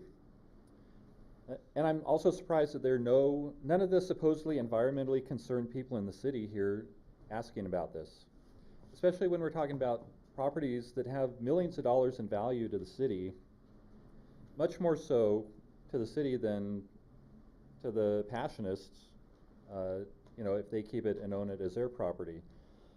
These properties could be, the Bailey Canyon Wilderness Park could be expanded across into these properties, which is a great asset to the city.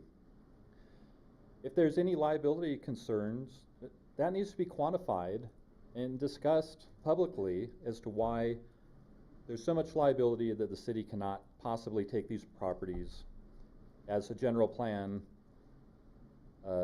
says as a goal and objective that we should have. I would ask that you approve this project because I think it's the best project for the city, especially if it allows expanding Bailey Canyon Wilderness Park. The property owner has a right to due process. Measure HR does not protect the hillside environment. In fact, it encourages more construction right up to the mountains with many mansions, and is even more incompatible with the surrounding neighborhoods. 1,300 signatures is not a mandate, especially when those signatures are collected under false pretenses. And it was mentioned, I can't remember if it was an article in the Mr. last... Garrity, could you please share with me why you're tying HR to this discussion? Just give me a rationale real quick, because I asked that of the others. Yeah. And I'll hold your time at 1:18 until you do that, so you have Okay. 1:18 left. Well, I mean, I think it's relevant because you're being asked to not make a decision on this project, Okay. because they're Yeah. saying there's some kind of mandate Okay. that it should be put off. So I'm just saying 1,300 signatures is not a mandate, especially when signatures were collected under false pretenses. And it was mentioned on... You can restart. It was mentioned on, I can't remember, it's either social media or an article in the last couple of weeks. One of the proponents said that we could ask the signers why they signed. So I would encourage the city to release the signatures, or the names of the signatures, so we can ask them why they signed. Regarding the park in Carter, maybe you can clarify, but isn't that property, I mean, the city owns the 25-foot street, or it's not a street, it's a property. So that's not going to be owned by the developer or the development, and the sidewalk would be public property. So I'm not sure what this concern is about the developer buying the property. And also the judge agreed the 68 units could be built up there. So, thank you. Thank you, Mr. Green. Mr. Mayor, there are no other speaker cards. It was a little confusing having two different clocks running here, Miss. Let's make it a little easier. I know, I probably messed that up. Mayor, if I may add, Yes, please. the applicant does not have any public comment, but would like to submit letters of support for the record. Okay, that's fine. Thank you, City Manager. We know that out of respect for your time and deliberation, we did not ask Madre and all these folks to speak, but as I mentioned in our last meeting, we have conducted about 2.5 years of community engagement, and for the record, I'd like to deliver 519 letters of support for the project. Are these residents in the Sierra Madre? I cannot guarantee that every one of these people are Sierra Madre residents. I know that many of them are. I know that supporters of Madre de la Rosa and their long-term interest are also interested in this project, and some of them may have submitted record. So names and addresses are on them? Correct. Okay, thank you.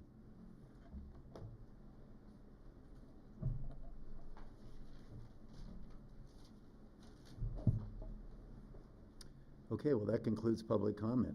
And I appreciate everyone for the civility that was evidenced here. It means a lot, and I think this is how we have to proceed with this.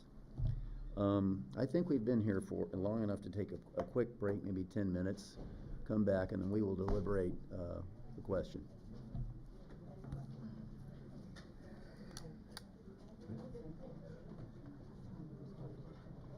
Yeah, okay. Yeah. Right.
So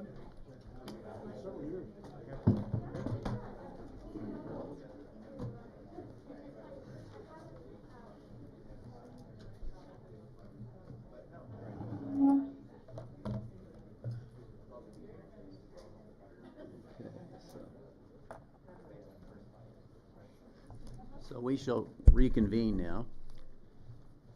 And so this is back in the hands of the council for deliberation and decision tonight. And I do hope that we can come to that decision tonight. I'm not putting any kind of time limit on our discussion, because this is our second meeting, and I think that's going to have to be enough. I think the way to approach this, and I'm open to suggestions from you guys. The way to approach this is to consider the ordinance first.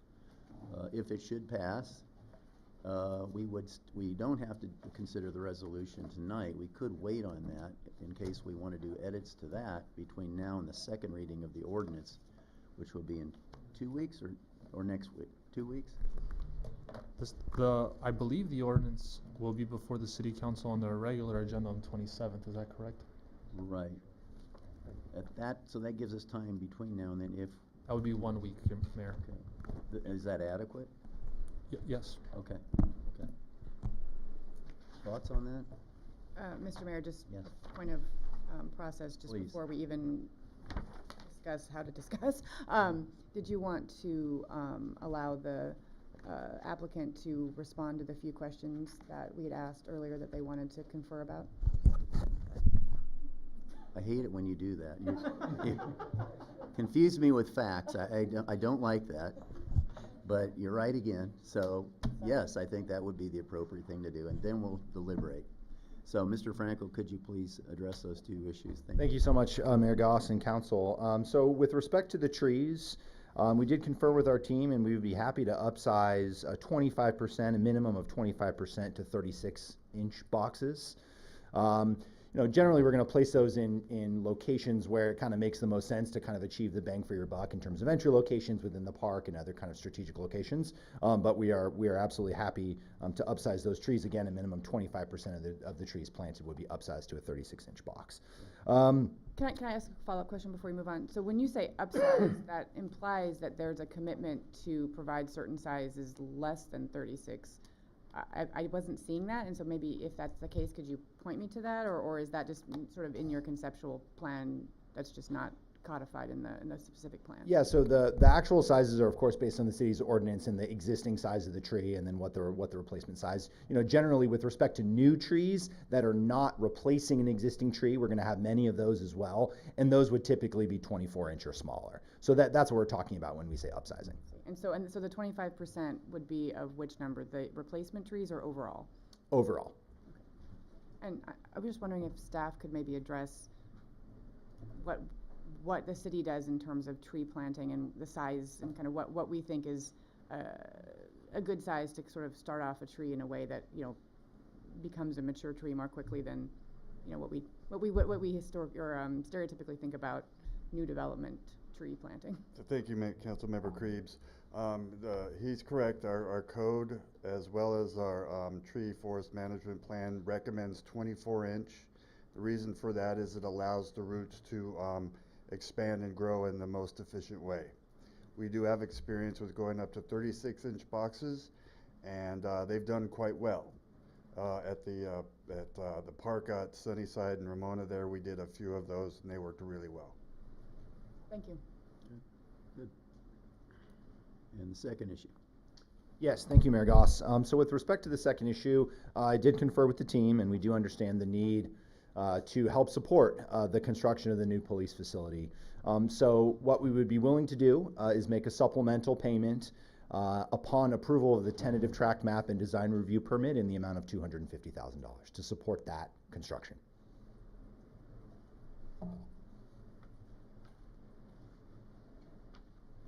And just and I know that it was new tonight, you need more time to consider the holding the WELO as something that would be considered at a time after let me ask another way. Hold the WELO so that it would be determined in the future, not locked in tonight. So you need more time to consider that, is that correct? So with respect to that issue, I think we would be happy to be subject to whatever calculation exists at that time. So meaning if the calculation changes and the city ordinance changes, your natural resources committee changes that calculation, we would be subject to the then existing WELO at the time we pull a building permit. We are comfortable with that. Thank you for that. Okay, thank you, Mr. Frankel. Any other follow-up questions for you? I'm just looking at the schedule that I went through last week, this, the chart that city attorney went through. And so in terms of the timing of the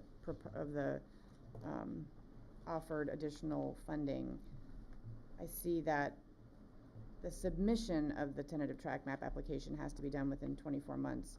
When would we expect, I know this is a bit of a stretch, but when would we expect approval to occur after submission, just so I can get a sense of when that payment would become due? The planning director can speak to how long it takes to process an application. So in this case, the tentative track map and design review would go before the planning commission, and the tentative track map would also have to be approved by the city council. I would imagine just public hearings and preparation of reports, we would be looking at least a 3-month time period. Okay, thank you.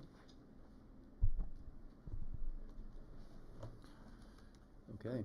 Can I follow up? Yes. This is probably a question for Director Semino, but as far as our schedule for retrofitting the potential public service or public safety building for the PD, what are we looking at time-wise on that? And from what I recall, we were talking about $1 million. Is that still the number? Yeah, thank you for that question. We are looking at about $1 million, but we do not have hard numbers yet. We are in the RFP process to find an architect for a public safety building, space management kind of architect. We're looking, hopefully by the January 1st, we would have an architect on hand to start the design and getting more of the numbers that are going to be needed. So how long before we're spending dollars on construction goods and labor? Our goal would be by summer of next year. Okay. Hopefully with the completion by the following June. Okay. Just a follow-up. When we're talking about this project that for the $1 million and the time frame, is that the retrofit of the new building that was purchased, or both that and the renovation of the existing public safety building? Yeah, that really is just the B of A building. Any leftover dollars from that grant that we received, or maybe Newey's generous donation, could go to the retrofit of the new fire department next door. That's a great point. If I don't know what the language will look like, but if the applicant is open to not just being the B of A building, but potentially our existing our public safety building, retrofitting that, because of the timing, I don't know when the track map's going to be approved and all those things. If we get to that. Councilmember, we would be pleased to support whatever public safety needs the city council deems appropriate. Thank you.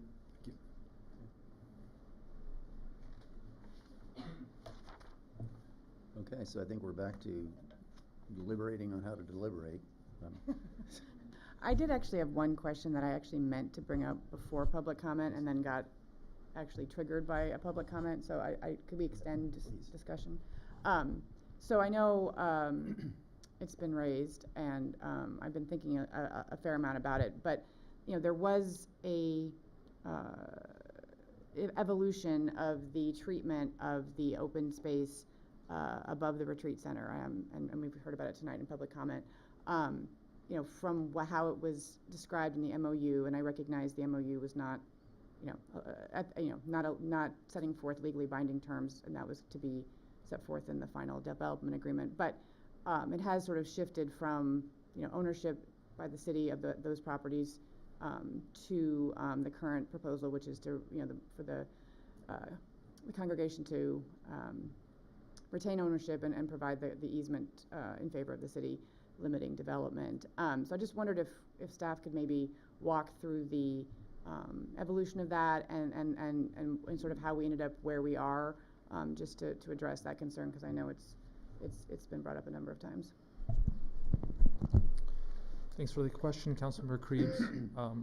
I'll try to recall because this has been a long process. So approximately 2 years ago, when the negotiations were happening over the MOU, it was contemplated that the city would own the upper twomost parcels that are currently owned by the monastery. After the MOU was approved, the city was considering whether or not it would be in their best interest to own those parcels as opposed to establishing some kind of conservation easement.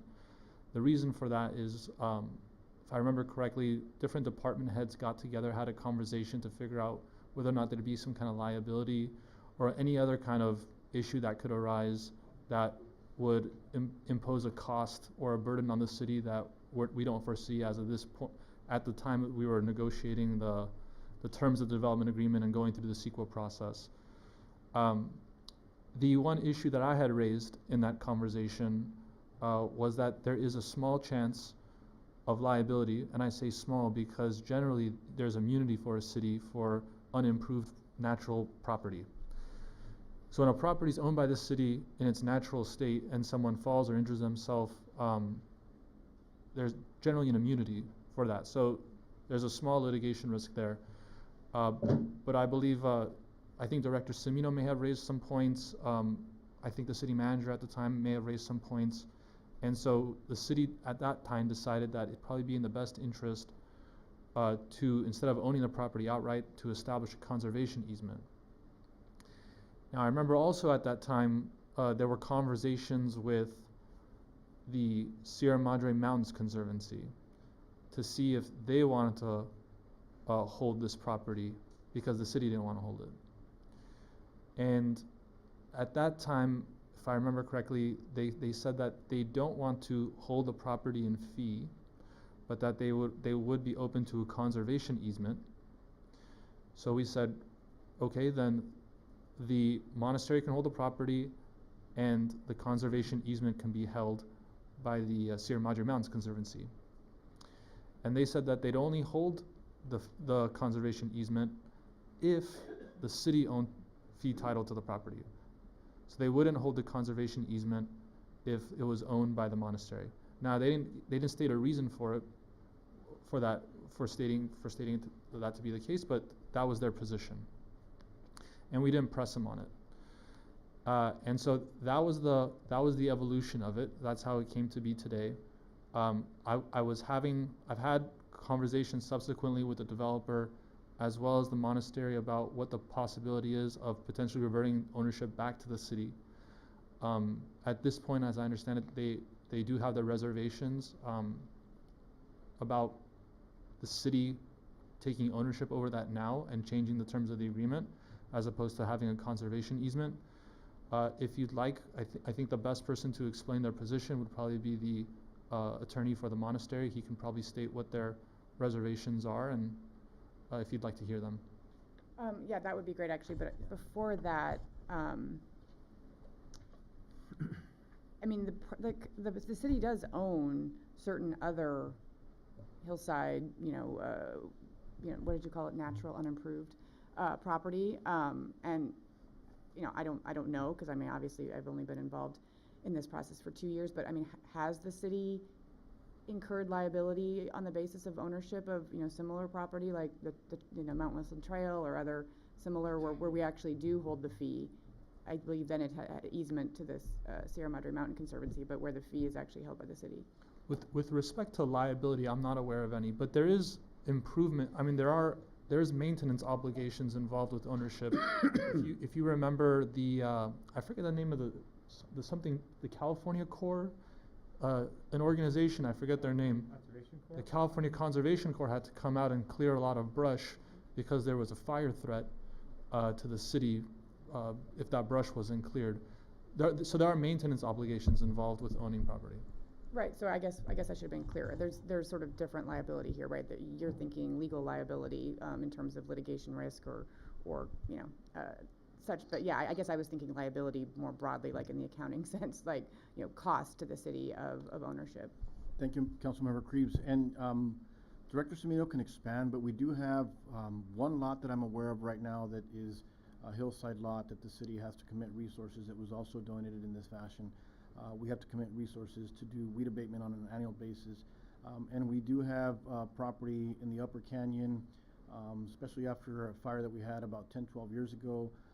Subsequent rains created mud flows, and we were actually responsible for removing with wheelbarrows mud from people's backyards, let alone clearing up the streets. But Director Semino can expand on some of the liabilities that we assume with these types of lands.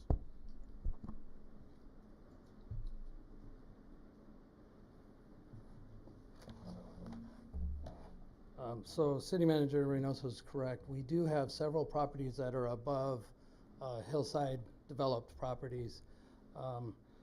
Our liability isn't just financial, you know, from people being on the property or things like that, but it comes with the fire and floods afterwards and the mud flows.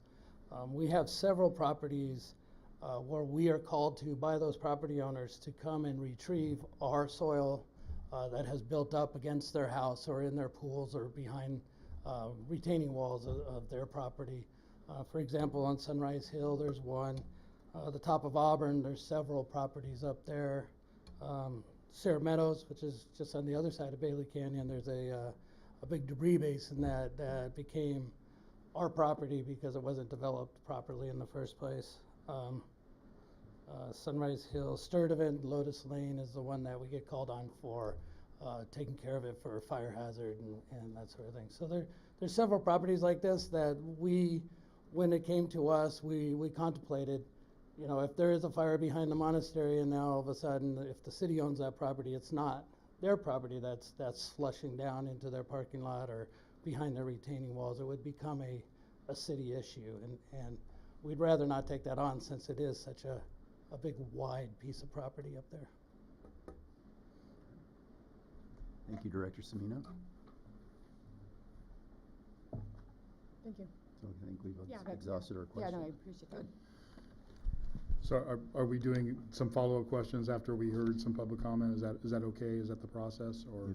If that's what you want to do, I want to be thorough about it. Yeah, so regarding the comment on the southern bordered property, so we heard specifically Crestfield Drive. We do have information regarding the dry utilities in the specific plan, but it's my understanding that if this project moves forward, there will be a site plan which will probably include an engineer's report and all those things that we're going to want, right? At that point in time, does that site plan and or engineering plan supersede some of the locations within the specific plan? Anybody can answer that for me. So the site plan has to be consistent with the specific plan, and it has to be consistent with the development agreement. It can't deviate from it. To the extent there's any deviation, the specific plan or the development agreement would have to undergo that minor modification process. And that would be considered a minor, so if the engineer said, It would depend. You can't do it this way, it's gonna cause a problem, at that point in time, that would be considered a minor modification, potentially? Potentially. I couldn't say now because it would depend on the extent of the deviation, and it's also within the city manager's discretion in part. So first you have standards regarding what, in the specific plan you have standards regarding what can and cannot be considered a minor modification, and you have similar standards in the development agreement. So we'd have to look at what those standards are. With respect to the dry utilities, I think that's something we'd have to study in greater detail and to determine how much that deviates from the specific plan. Okay. But I also recall from our last meeting, we had a conversation about this. It's not just a matter of modification of the specific plan or the development agreement related to whatever might come about from these various studies that would be done later, but also would factor into the approval of other necessary, be it the track map or other other approvals that are needed in the phase 2, a condition to those could be that the changes required by or recommended by these studies be made in order to be approved, correct? That was the conversation we had last week. Those are conditional approvals, and conditions can be included to the tentative track map approval. I guess just to put it into plain terms, so if there was to be a geological survey to, for example, as mentioned in the public comment, to determine that the retaining walls that currently exist would not be sufficient to support the development as set forth in the specific plan, those changes could be a condition to approval of the next phase, because obviously no one wants a project that would breach retaining walls. That's correct. Thank you. Another issue that came up in public comment, not just tonight, but previously in some of the emails that we received as council, talked about the water during construction. Obviously, water is a big concern for all of us. I think one commenter mentioned, and I don't know if there's any foundational basis for it, but 5 million gallons. I don't know, what the foundation for that is, but maybe it's correct. But as we contemplate regional water, state water, national water, but let's think about Sierra Madre water, and we're told that it's an alluvial fan there. If construction is going on and they're wetting and water is going into the ground, I would assume there's a certain amount of evaporation, but if there's a lot of water going in there, wouldn't a lot of that recharge our aquifer, those waters? Thank you, Councilmember, Mayor Pro Tem Garcia. I don't think that that water would impact our water table, to be honest. It'd be used for compaction and for dust control. Okay. But there's not enough water being spread to directly impact our groundwater table. Okay, thank you.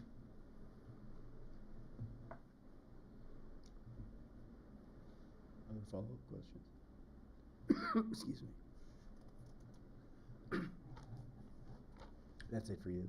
Yeah, that's it for me. Thank you, Mr. Mayor. I mean, the one other thing, so I heard from someone in attendance tonight that the consideration of this project has been going on for 15 years, and the discussion of what to do with it and whether or not it can be purchased by anyone. And so it's even further back than what we heard earlier is that this is people have looked at trying to purchase this land as far as this person said for nearly all of this century. So for the largest portion of the century. So another thing that to add to our deliberations tonight.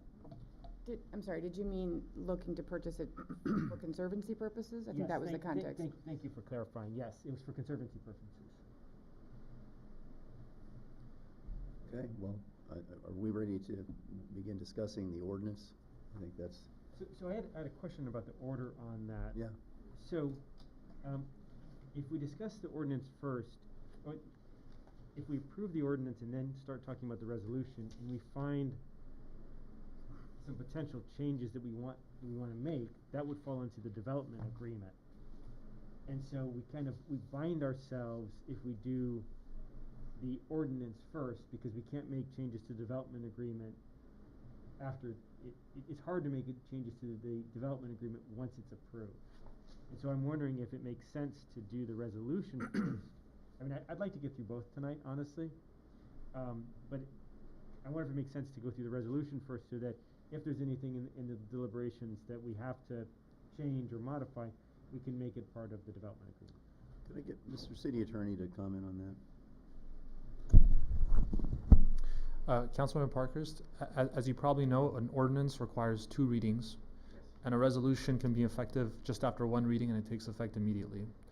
I had recommended to the mayor, but of course the decision is up to the council, that the first reading, if the city council was prepared to approve this project, that the first reading be done today, and that the second reading and the resolution approval happen at the same time at a subsequent meeting, maybe the 27th. And the reason for that is, again, because the ordinance has to be read twice, in order to avoid the situation where something was discovered between the first and second reading, the city council can postpone its decision on the resolution to account for any changes that happen between first and second reading. Does that make sense? Because the resolution doesn't need a first and second. Because the resolution does not need a first and second. The resolution only needs to be read once. Okay, now I understand. Thank you for that clarification. Gives a What little would more we- flexibility, basically. What would we anticipate happening between the readings that would change the decision? I mean, I guess part of my concern is that, I mean, I'll just be frank, I don't see a situation in which folks are willing to approve, you know, one aspect of this, call it the lot line adjustment, but not approve the, you know, change in the zoning. I just sort of view this as kind of a package, even though I know it has to be approved in a certain way because of the differences in ordinance versus resolution. So it just seems odd to me that we would approve, you know, sort of what I see as kind of the meat of this, the specific plan and the development agreement being sort of the operative documents that are going to, you know, along with the EIR, going to determine how this plays out, and then sort of leave the other stuff behind such that we'd have a approved specific plan but not an approved zoning change. I don't know, maybe. So I don't know what can come up between today's reading and the second reading if the first reading were to happen today. The only reason I'm recommending this approach is because it allows the city council enough time to deliberate on the resolution some more if they needed that time. If the city council felt that they don't need that time, that they want to make all their decisions today, they're certainly welcome to make all the decisions today as well. It's up to the city council. I don't have strong feelings about it. I'm good either way. I see a little flexibility the second way, but resolution would seem to be the logical thing to talk about first. And of course, the council can always discuss the items and take a straw poll among the members to get some consensus without actually taking a formal vote on either the resolution or the ordinance, just to move the process along. And the purpose of that would be what, just to sort of get a sense as we go through each item, but reserve the formal vote on each item for once all of the items have been discussed? Is that the idea? Correct. That's what the Planning Commission did. The Planning Commission moved from item to item to make sure that there was agreement. And then once there was agreement on all items, then they took a formal vote on the resolution that was before them, the two resolutions.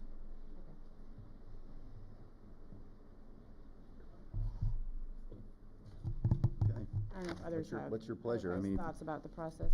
Mayor Pro Tem, you have a view on this? I'm okay either way. We're still early. I feel like we can get through this tonight. Okay. Then I take your point. I think we should probably go ahead with both. Start with the resolution. Councilmember Parker, so you all right with that? I am. Okay. Let's do it. I would like to address, as we jump into this now, I would like to address the issue of the EIR. And somehow I've got the impression that there are people in town that believe we haven't done our homework. I did do my homework. I've read the EIR, and believe me, if you've read the EIR, you know how tedious that is. I think I'm underselling it. But I've done a thorough job of it, and I remember the questions that we asked the applicant and when we had the joint meeting between the Planning Commission and the City Council, and that was back over at the middle school, February, I think? March. And I thought the questioning was in depth. I thought we raised a lot of questions, and I thought a lot of questions were answered. So in terms of the EIR, I don't have reason to believe that this EIR is insufficient. There were substantial issues found in it, and there was a substantial set of mitigations for those issues. For me, they sounded reasonable. I mean, I always apply the reasonable person standard.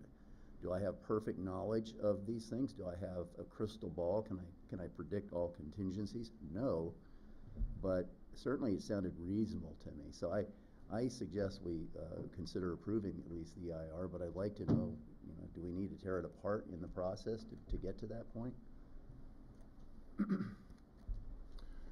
Yeah, so it was dense, right, dense reading. This is what we're talking about, folks, right here.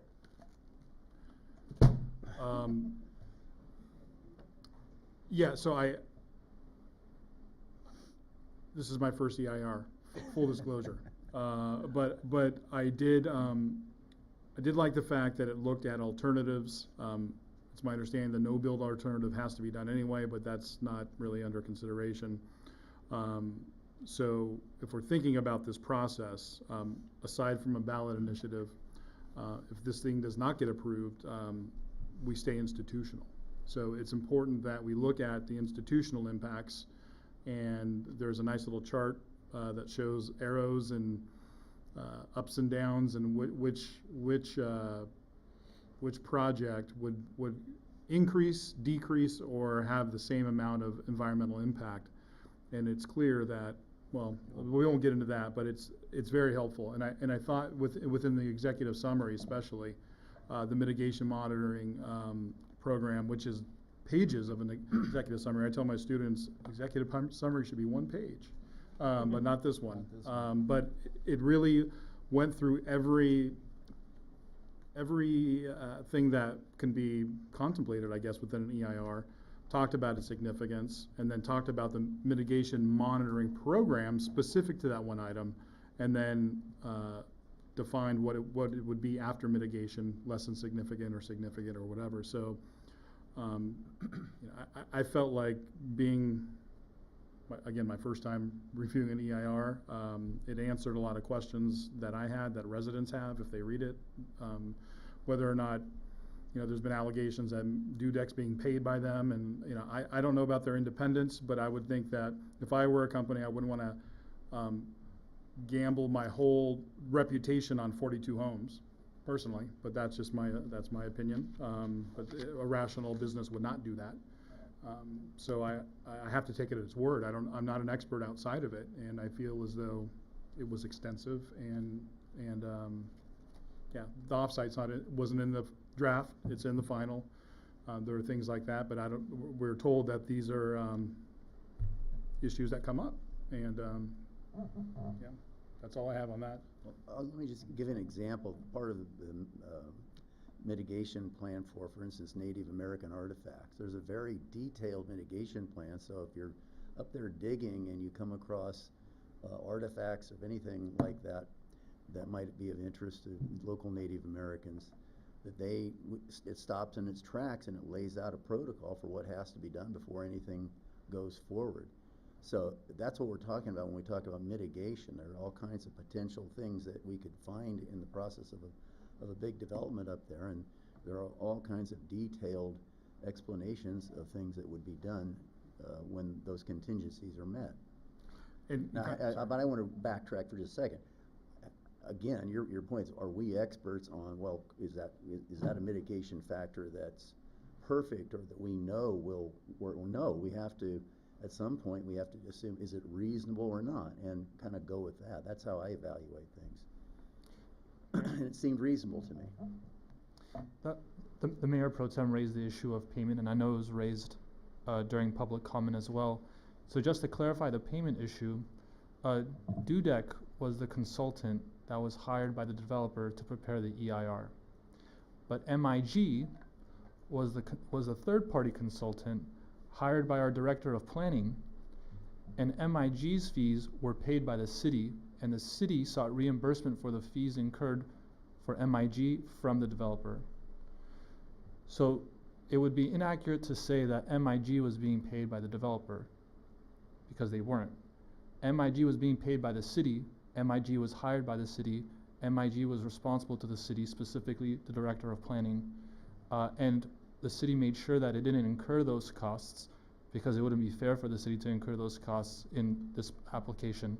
So the city shifted those costs over to the developer. Yeah, that was my question. The engagement for MIG was with the city, meaning that their contractual obligations, the duties that they had to provide the service, ran to the city, irrespective of the ultimate economic, who bore the economic burden of their fees. And the director can correct me if I'm wrong, but MIG was hired after an RFP process.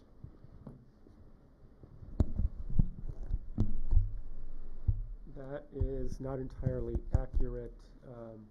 We conducted an RFP process, and during that process, we made that determination to hire MIG. And the developer, did they have any say in how much we spent on the independent review? Did they say a cap? Did they say how much to spend on it? So No, that wasn't addressed or part of their purview. So you decided who to go with and whether or not they could do the job and whether or not the costs were reasonable. It was basically, once it was all done, you submitted the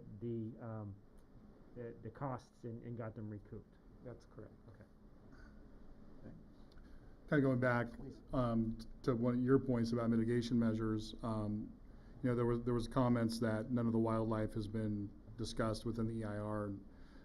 Yeah, I didn't see anything regarding the transient wildlife, you know, bears and deer and things that migrate or move through that open field. But there were comments and mitigation measures and mitigation monitoring plan for birds that nest in the trees. So those are animals that have a habitat that live there, and there is a process for, if it's active nesting season, that tree cannot be removed at that point in time. That's within this process, and I like that because those are the resident wildlife, the ones that actually live in that field. You know, apart from the undesirable type of wildlife, you know, vermin and stuff of that nature, but that's in here. It is in here. And we're kind of touching on the highlights, but you know, if someone expects us to, you know, go through all the details of that mitigation plan, we'll be here. We'll have probably about 6 or 8 meetings. So we have to kind of at least talk at the high level here on this, to you know, just to be expeditious. Mm-hmm. Yes. I was going to say the example that the mayor gave on the Native American mitigation plan was apt because that was one of the measures that was actually augmented or altered with input from the affected groups that actually commented on the EIR and then came back and has suggestions for updating that mitigation plan. So I think that's a particularly good example because it illustrates how this was a bit of an iterative process. And frankly, you know, I also read, you know, everything in the EIR and, you know, was specifically focused on the mitigation. This is not my first EIR, but it's the first one that was that much. But it's certainly not my area of expertise. But I think the other thing that hasn't been mentioned yet is that there's also, and I think that's volume 2, frankly, all of the comments that were received during the draft EIR process and certain meetings that were during that period, and all get a response. Now, reading the responses can be incredibly tedious because there is a lot of repetition, but frankly, reading the comments to the EIR, I don't think you could have a more comprehensive view of the concerns, you know, that we've heard over many meetings in public comment, but it's all sort of all there. And so I think, you know, it also provided a nice, you know, source for all of the concerns, many of the concerns that we've heard from the residents, and some attempt to respond. Now, that probably wasn't sufficient for all concerned, and I'm sure that's still going to be true. I don't think we've addressed every single point or every single question, but I think we've, you know, the notion that we just started thinking about this last week at that meeting is not the case. I mean, the fact of the matter is, you know, we had our first meeting, you know, discussion about this, you know, in March of 2021, and since then, you know, we had the EIR come out, we've had the joint meetings, we had 6 public hearings that I think most of us participated or watched in some fashion. So this has been going on for a long time, and we've been monitoring it all along and doing our homework. We just don't talk about it publicly. We couldn't talk about it publicly. So this notion that, you know, we're coming to this, you know, for the first official meeting last week is certainly not the case. And I'll echo what many of the other council members said. Like Councilmember Krebs, this is not my first EIR. Some of the EIRs that I've looked at are ones for statewide programs, so like the California's Cap and Trade program. And this one is as extensive as that one is. I mean, it's pretty detailed. And a large portion of the detail is the comments. You know, there's over 1,000 comments that were in there, and I went through and I looked at and read every single comment, even the ones that weren't included in the initial, to make sure that, you know, I understood what the concerns were and what the feedback was, and then have continued to follow the process afterwards. And I also note that, you know, we're incredibly fortunate to have such a experienced and talented planning commission. You know, we've got people that have gone through this. We've got Committee Member Hutt that has seen many of these. You know, well, I've seen EIRs. I've not seen any for housing, but Commissioner Hutt has seen a whole lot of them, and his comments was, you know, this is actually a pretty good one. This is actually a pretty thorough and well done one. And it covers a lot of the concerns. I mean, you know, we've talked about the body of the EIR, but there's also all of the appendices. So, you know, like, you know, Appendix F, which is on fire safety, and, you know, this development's going to create those zones, and the chief, chief is gone. The different zones that we have developed over time to have defensible space around properties. It will really, you know, at some level, it's going to be the most fire-safe development in the city.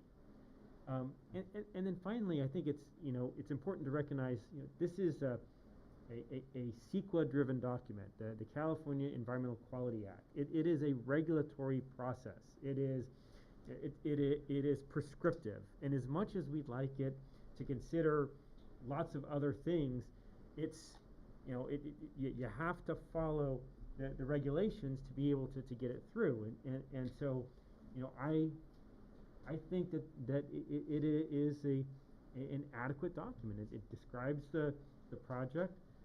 It takes in all of the public comment. We extended the period, you know, almost 50% longer than what was required. So I think that this has gone through its paces, and I think it's addressed what it needs to address, what it must address. Thank you for bringing up the Planning Commission's consideration, because there's been some allegations that the Planning Commission neglected to review or neglected to consider. I mean, one of the findings that the Planning Commission forwarded to us with their recommendation was a specific finding that the impacts discussed in the EIR were less than significant, or if significant, would, you know, be sufficiently mitigated. And that's literally one of the actual recommendation findings that they had. Findings that they had to make to make the recommendation to the council. And so, I mean, having experienced all 6 of their meetings and knowing them and having experience with them, you know, even beyond this project, I have no doubt that they spent, you know, sufficient time and energy and thought in making that finding. They would not do that just as a rubber stamp or checking the box. So I don't think it's fair to say that they did not do their diligence on that. Anything to add? Okay. So I think we have consensus on item 1 in the resolution. So are we ready to discuss adopting the CEQA findings? Are we satisfied that process has been adequate as well? Yeah, I guess I view items 1 through 3 as they're all tied together. Tied together. Yeah. Yeah. Same here. Okay. Yeah, my comments incorporate all 3 of those. Okay. So then number 4, approval amendments to the general plan and land use map to change the project site from institutional to residential single family, and approve the lot line adjustment. Let's discuss that.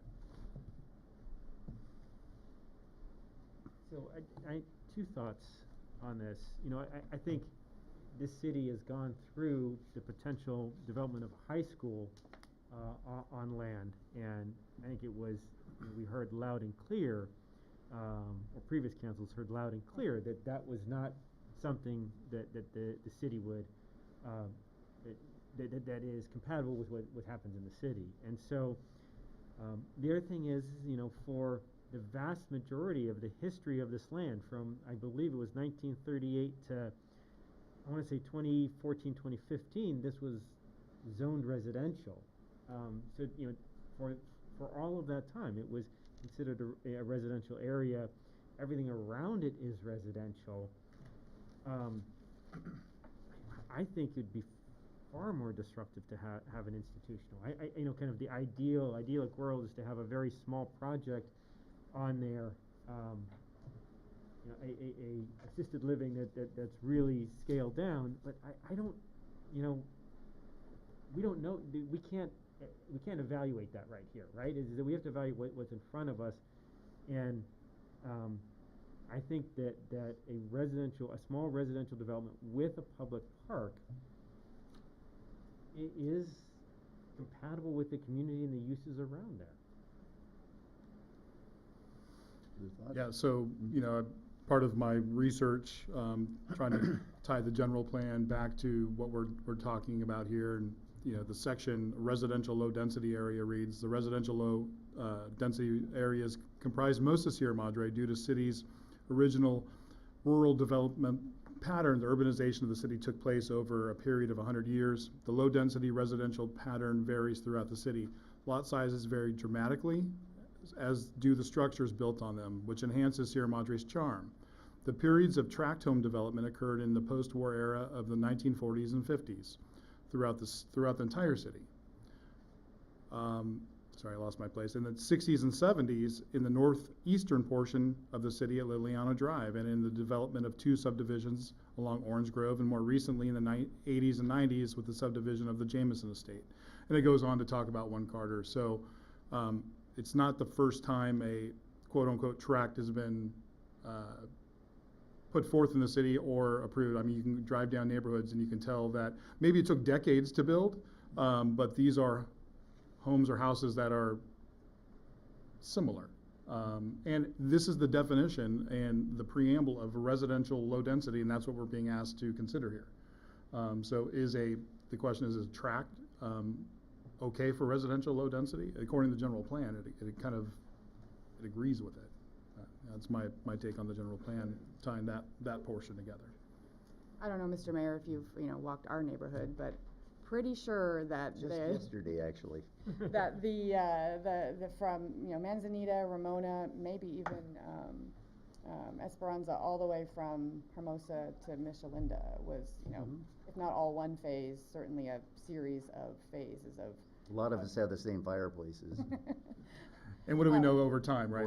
Right, and over time, now you walk that neighborhood, and, you know, people have changed their facades, people have done stuff with their yards.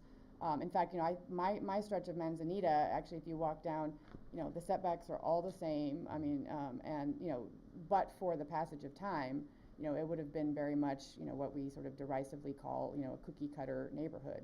Now, since then, obviously, people have done things that make it not such. And you know, here I think, you know, we have a situation where the proposal is to start out with some variation in a way that doesn't require, you know, in my case, you know, 70 years of passage of time and changes by individual homeowners. So, I mean, I agree with what's been said, and I think the only thing I would add is just an added point is that because this project requires this zone and land use change, we were able to then negotiate all of the things that you've seen, you know, the stuff negotiated tonight even, along with all of the things that have been negotiated through the development agreement process, through the planning commission process. None of that, or very little of that, I think, would have been the case if this development was under the existing zoning. Now, of course, they'd have to comply with the existing zoning requirements, and there probably would be some approvals that would have, you know, some room to negotiate around the margins, but it would never have been as sweeping as the ability to get, you know, now I guess what we're at almost $1.2 million on top of the impact fees for things that, you know, are directly tied to potential impacts from the project, you know, be it water, be it extra services from our public safety department. So that, I think, you know, to me, it doesn't necessarily support the approval of the zone change, but I appreciate the fact that we've been able to use the fact that it required approval to get additional benefits for the city. I don't have a whole lot to add, except that I've mentioned I've lived up there quite a long time, and in the last year or two, quite unscientifically, I've had a lot of conversations with former neighbors, friends on, Cressvale, Syracuse Drive, North Sunnyside, Grove, North Grove. And there's differences of opinion on whether or not they want this project or not, but I haven't met a single person that said they would be satisfied with an institutional development there. It is a residential neighborhood. All you have to do is walk up there and you'll see that. So, I mean, that's really what our choice is in front of us. If we don't build this, then what we're saying is, well, we're okay with an institutional development. And the way I understood it, that could be as much as 275,000 square feet. Is that correct? That's correct. 275,000 square feet. I suggest that's not only unacceptable. That would be kind of just a blight on the city in an otherwise really wonderful neighborhood. It's just a wonderful neighborhood up there. So no, as far as I'm concerned, the change from institutional to residential makes good sense. I think it's a reasonable thing to do. So I add my voice to all. So are we? And I think we need to talk about the lot line adjustment too, right? I don't know if there's a lot to talk about, but. And this is it, we're talking about 2 lot line adjustments, is that right? Dr. Gonzalez, it's both at the, or is it, how many, remind me the number of lot line adjustments. Well, Right. it's 1 lot line adjustment, and then the second phase of that would be part of the tentative track map for the conservation easement on that smaller property that would still be maintained and owned by the Madre Retreat Center. That small band at the top, so that's part of the tentative track map. So the lot line is just that taking, lot 19s and 20, bringing them together, and then it's a slight change in where the line is at the monastery, right? Right, creating, one delineation for institutional and a second delineation for the residential component. And I appreciate that the lot line that we're probably more, focused on from the city's perspective in terms of the conservation and the restriction of use on the property above the retreat center is a part of it would be part of the second phase, but it sounds to me that, that is conditioned obviously upon, the first adjustment happening, right? Because you need to have the separate parcel owned by the monastery at the top there to be able to then further subdivide. That's correct, and also part of the tentative track map, which includes the delineation of the residential lots, would also be the delineation of the park. Oh, thank you. Will that be the same? Now it would potentially be 2 properties. So would that be a separate tentative track map for the retreat center and the area above it? It's all treated as one tentative track. It'll be one altogether. Okay, thank you. So I think that's kind of constitutes a straw poll on the resolution. So should we go to the ordinance and then address them both when we're done with the ordinance? Okay. And I don't know if that conversation is going to be much different on the item 1.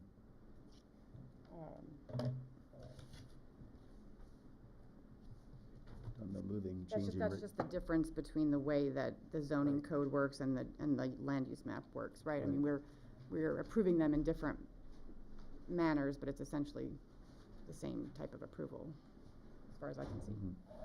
And we're making them consistent too. Right. So we don't have that inconsistency that were unfortunate oversights in the past. Okay, any thoughts on that? Pro Tem? No, I think we are, feel like I exhausted within the resolution discussion, the ordinance discussion regarding the zone change. Like we said, there's land use and there's zoning.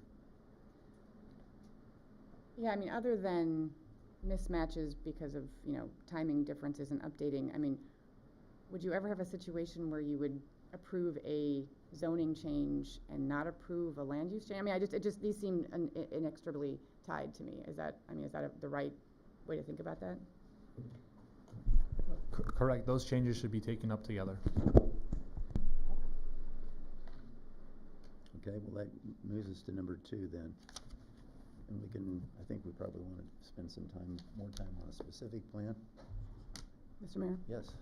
So, yeah, I mean, I've followed this evolution, obviously, from the beginning, when it was first presented to the Planning Commission, you know, both as the official liaison to the Planning Commission, but also even before that, you know, making sure that we were, you know, keeping track of the discussion and the progress of the Planning Commission on this project, and specifically on the specific plan, given that so much of the specific plan is exactly in the bailiwick of the Planning Commission. I mean, I'm certainly no expert on angle planes and massing, although I have to say, sitting through all these meetings, I feel like I know a lot more about it. But, you know, I really, and I'm just going to be frank, like, lean very heavily on their discussion about that level of detail. And I have to say that there were times at the meeting that I was, you know, sitting in the corner over there, a little bit rolling my eyes about the level of detail that they were delving into. But in the end, you know, on a whole, it was just a really amazing effort on their part. And as a, you know, universal notion, I think, you know, they did that in order to get the product that we have now. And in terms of the specifics, I mean, I know we've heard a lot about, we've heard a lot of public comment. I think there's been sort of 3 or 4 main themes, and you know, I'd like to sort of explain kind of how I think about those main concerns that have been raised multiple times, and, you know, frankly, I thought about as well. I mean, the first is fire. You know, we all know that we all live, you know, in a fire zone, and this one is particularly high severity fire zone. And so I do worry about fire in our city. I don't think building houses creates a higher risk of fire. I mean, the fact of houses being there does not make it more likely that there will be a fire. You know, in terms of whether or not having houses there increases the fire risk if there is a fire, you know, I've heard many people say that, you know, the current condition is not particularly safe, given that it is just open area and brush. And in fact, I've heard a lot of people talk about various fires that have come through, you know, our Southern California or California in general, and how dangerous it can be. And I agree. I mean, there are certain fires that I'm not sure you could do much of anything to prevent. But I do have to say, with one of the more recent fires in Laguna, that just was, like, I think a few months ago, I was interested to read a quote from a fire scientist who was saying that the Cal Fire has done a study, you know, after the new building codes were enacted in 2008, and basically Cal Fire has tracked kind of what homes burn and what homes don't, and they're starting to identify a pattern that when whole neighborhoods, this is a direct quote of this article, when whole neighborhoods are built to the higher standards, these 2008 building codes, which obviously clearly still exist, they are built to those higher standards. They are so much more resilient that they essentially function as a barrier to the advance of fire, meaning that, you know, theoretically, these homes, this development built to these standards could actually decrease fire risk. So I thought that was quite interesting, and I know there's been a lot of talk about how, you know, building houses increases fire risk, and I think there's also an argument to be made that building these houses could actually decrease fire risk. Let me tag on to that. I think a couple previous meetings in my report, I talked about the session that Councilmember Parkhurst and I attended at the California League of Cities on the Paradise Fire and the Santa Rosa Fire. And last week, someone in public comment kind of quoted me out of context, because what they told us was that they had hardened themselves against fire, but they hadn't hardened themselves against a super fire. And then I went on to share that he gave us some ideas on what we could do to deal with the super fire. But, you know, I would caution you, Paradise was built in the middle of a forest. I mean, it was a treed environment, it was a forest environment. So, very different situation. But even then, they said that those 2008 houses that had been in there with the 2008 fire codes had a measurably higher survival rate than the ones who hadn't, even in the middle of that heavily wooded city during a super fire. So I take your point. I think I mean, I remember our chief testifying here, and we were talking about, I asked him a question. I said, well, is it possible that fire coming into this development would take, because the thought was the fire would come through the development faster than on an open field as it exists today? And I think the answer is no. It would actually be slowed down because of all the green vegetation, the housing, the retaining walls. What you have there now is just an open prairie, which could just go up like that. I mean, I would argue this would be actually measurably safer, based on the testimony we've heard from professionals, than what the field is right now for the neighborhood around it. Well, and to add 2 points to that, once again, going back to the Paradise Fire, it's also, in addition to being in a forested area, it was in a valley, right? It was one way in, one way out for the most part. And so, that fire came in and trapped in. Now, I still am very concerned about that area between the station fire and the Bobcat fire. And I am so glad we were able to get those funds for the California Conservation Corps to go and do that thinning. It's something that I am committed to continuing to do for those types of funds. I'm hoping maybe there's something in the Inflation Reduction Act to do that type of thing, or in the infrastructure bill, or from the state. Like, we as a city need to be continuing looking at those funding opportunities, and I think they'll continue to be there, because we are not alone in this, and there are a lot of other cities, and so I think there's going to be a lot of attention to that. And you were going on, so I want to give it back to you to continue your. Well, I think I appear to be like setting the chapters, and so I suspect others will have things to say about these, because again, these are the things that we've heard and we want to be responsive. I think the second theme that comes through loud and clear is the concern about water. And yes, I mean, no one can dispute that we are in a historic drought and we don't know when or if it's going to abate. I think historically our town has been in a very precarious water situation. I still remember the water meter, poster in Kirsting Court, and this is the well level, and it kept dropping and dropping, and it got close to or in the red zone. And I really have to applaud prior councils for addressing that really dire situation, because we were in a situation where we had one source of water and it was not replenishing. So I worry about water all the time. I mean, just living here, I worked for a water district all through college, and so I'm aware of these issues. The fact of the matter is, this particular development, the 42 families that will join our community will use such a small percentage of the water that we use. Frankly, we've already covered that in the water main replacement projects that we've done over the last few years, and are continuing to do. I mean, we have a very aggressive replacement schedule, because we have catastrophic loss, from our old neglected pipes. And so the fact of the matter is, like, just replacing a couple of sections of pipe could basically, replace the water that these homes would use. And just to be clear, I wasn't part of the MOU negotiation. That was before I came on the council, but from the time I became aware of this project, I never really understood that the use of net zero in that MOU to mean that it was going to be a formal closed loop system and use zero water. I always understood, given the context and the likely scenarios in which those efforts would be implemented, the kinds of things we were talking about in terms of water main replacement, purchasing excess water, and then later to add to it the turf replacement. I always understood that it was meant to offset water use, so that really in the grand scheme it wasn't putting more burden on our water system than already existed. And in fact, in some ways it might come out in a way that we're actually, between all of these efforts, saving water beyond what these houses are likely to use. And that would last well beyond 50 years, right? Because if we replace pipes and they don't leak anymore, that's going to be the case for well past the 50-year water life here. And frankly, the one thing we haven't talked about that much in terms of this, in this context, is the recapture basin. I mean, the fact of the matter is, unless the settlement ponds are considered a neighborhood, this is going to be, this is going to recapture more runoff than any other neighborhood in the city. So I mean, it's really going to be beneficial in that way, because right now that water's just flowing to the ocean, essentially. I would use the word cutting edge. I mean, it's what we should be modeling any new building in the city about.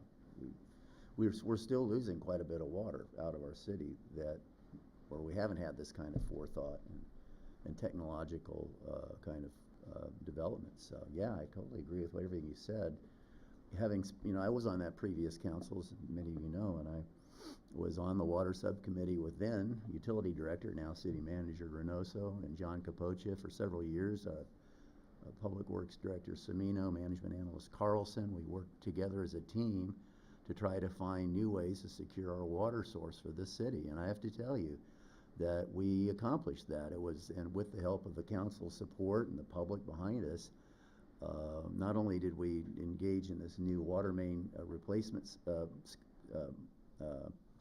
program, which was funded by the increase in water rates, that infrastructure surtax you see on your water bill. That saved us a lot of water. We've gone in 4 years from 31% loss in the system down to 11%. So when we talk about water in the future, right now we have access to 500 acre feet more than we need this year. And I think that we have the same projection for next year.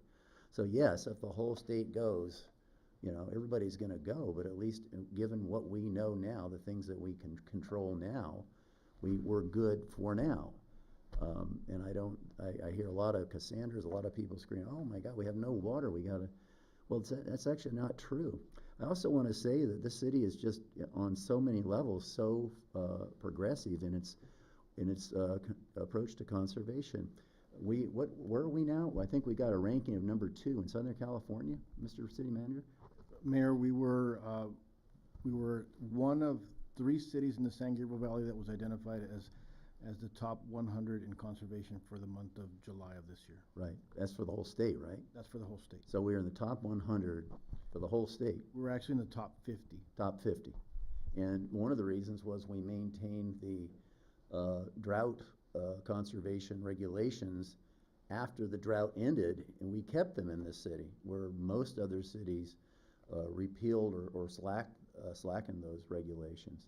And so this is the kind of, this city has got, we've had the benefit of some really good decision-making processes over the last 5 and 6 years that puts us in a position where we're not as concerned about water as maybe Pasadena might be or Arcadia might be, who they're completely tied to MWD and whatever MWD is able to negotiate with the state. So I mean, obviously, it's hard to make that case to people who are not really policy wonks. I guess that's kind of what I am now on water issues. But in reality, I think people realize it. I mean, people here in Sierra Madre are really good at pulling back on their water use, and with very few exceptions. And I think when they hear about this development, we're instituting all these various water conservation measures far in excess of any other neighborhood in the city. I think this is a testament to what the ethos is here in the city of Sierra Madre. I think it fits us perfectly, actually. And I think that, this city, since its founding, has had a focus on water. We founded our water district soon after the city was founded. Actually, it was the Pegler family that started putting in that founded the water board that is now part of the regional agency that we're part of. And I want to thank you, Mayor, for your leadership on it, because you really got us to this point, and we're continuing to go further. I mean, we're going to have a tap into the Arcadia Basin, or the main basin, to give us that additional supply of water, and we're not stopping there. As you said, is that we've kept drought controls in place. The city is actually even thinking of kind of the next step. As I understand it, one of the potential future items for the Natural Resources Committee is to look at landscape plans for homes. So if you've got a Spanish home or a modern home or an arts and craft, they will help you figure out, it's like, this is what will look good and this is what's low water use. And so we're already kind of thinking the next step further to think about kind of how can we continue to reduce our water use, how can we get rid of our lawns, which I really, really want to do at my house. And I want to, we all need to be thinking of that. I think that we also need to take a look, as many people have said, we talked about the Colorado and the state and everything else. And so as a part of my due diligence in this, because one of the head scratchers that I had is that we've got a housing problem and we have a water problem.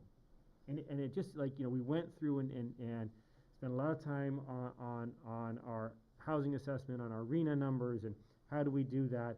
And it just, I was always scratching my head of going okay, how can we square the circle between the need for housing statewide and the need for water? And so I reached out to Senator Portantino's office, and what the result of that was the Senator Portantino met with both the Housing and Community Development Agency as well as the State Water Resources Control Board. And in many cases we get frustrated by the state in what they do, but in this case they're actually trying to look at bigger picture things, and how do you include water in future housing elements. The State Water Resources Control Board is actually really looking at how can they modernize their policy, their water policy, because if you want to, there's that old saying I think many people know is that whiskey's for drinking, water's for fighting over, and that's very, very true in the West, is that we've got all of these water rights that go back to the founding of the state, and the the State Water Resources Control Board is really thinking about how to do that and how that impacts us. So that is outside the scope of this project, but it's a small part in the much bigger picture, and I think it's worth kind of recognizing that everybody's looking at this. We're trying to do our part, but it's not just we're not alone in it, and there's a lot of work that's going on. There's a lot of ways of trying to find more reliable water sources, being able to recycle water, being able to conserve water at larger levels. And so, to me, I have to think about it it helps me to think about it in the whole context, that at the state level, at the county level, at our water district level, and at our at the development level. And at the development level, I appreciate the developer's willingness tonight to be able to implement the WELO standards that we have at the time of building the permits, because that will allow us to kind of continue the development that we've got, continue the analysis we've got to make landscaping that makes sense for the climate that we're in and the climate that's coming.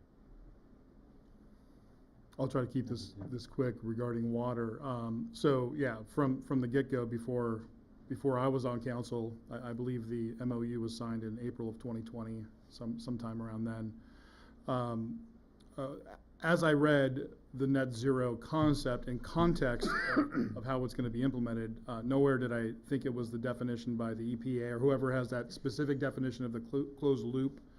But what I did see was that we are in a process of replacing our water mains, as we talked about, and that's why, I went to then Water Director Reynoso and said, look, if we're able to buy pipe that lasts more than 100 years, that's how long this stuff is going to last, 100 years, let's say, and we can replace and save 1% of water with these funds, we've effectively closed that gap, because it's not what's coming through our taps or our hoses at home, it's what's going through the pump house that's considered our use of water. So if we can make that use smaller by 1%, we're actually net positive. Because why?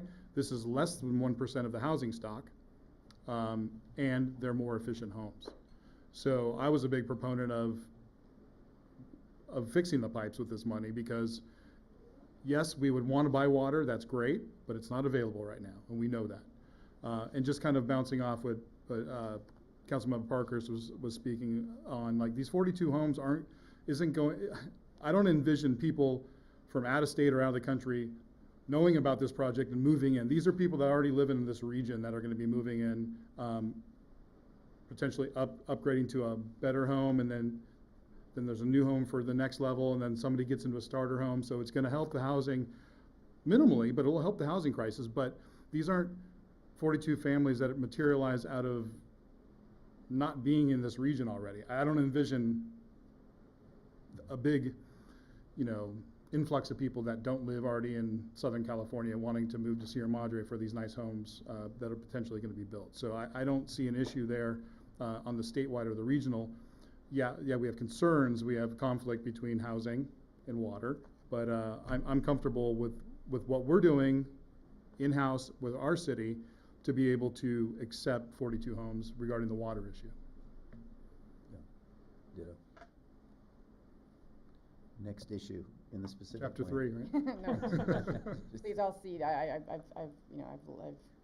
set the agenda, so someone else, please, go ahead. So I'll jump in, and I think, one of the other ones is on the housing design. So, these houses, they're going to be larger than the current R1 code. And so, why should we allow that? I think, the trade-off that we get out of this is we get the park, and we're already kind of at slightly below average on our public access areas, especially for youth and for people that are in elementary school. And so, that's one of the things that, we wouldn't get otherwise. And there isn't a whole lot of land in the city to build more parks. And so, there's all of these things, there's always a trade-off between, what are you going to get and what are you going to give? And there are lots of developments that, you just have to drive down any major freeway almost anywhere in the state, and you'll see these developments where the houses, they have to offset the windows, because if you didn't, you'd be able to see through like 6 houses because they're so close together.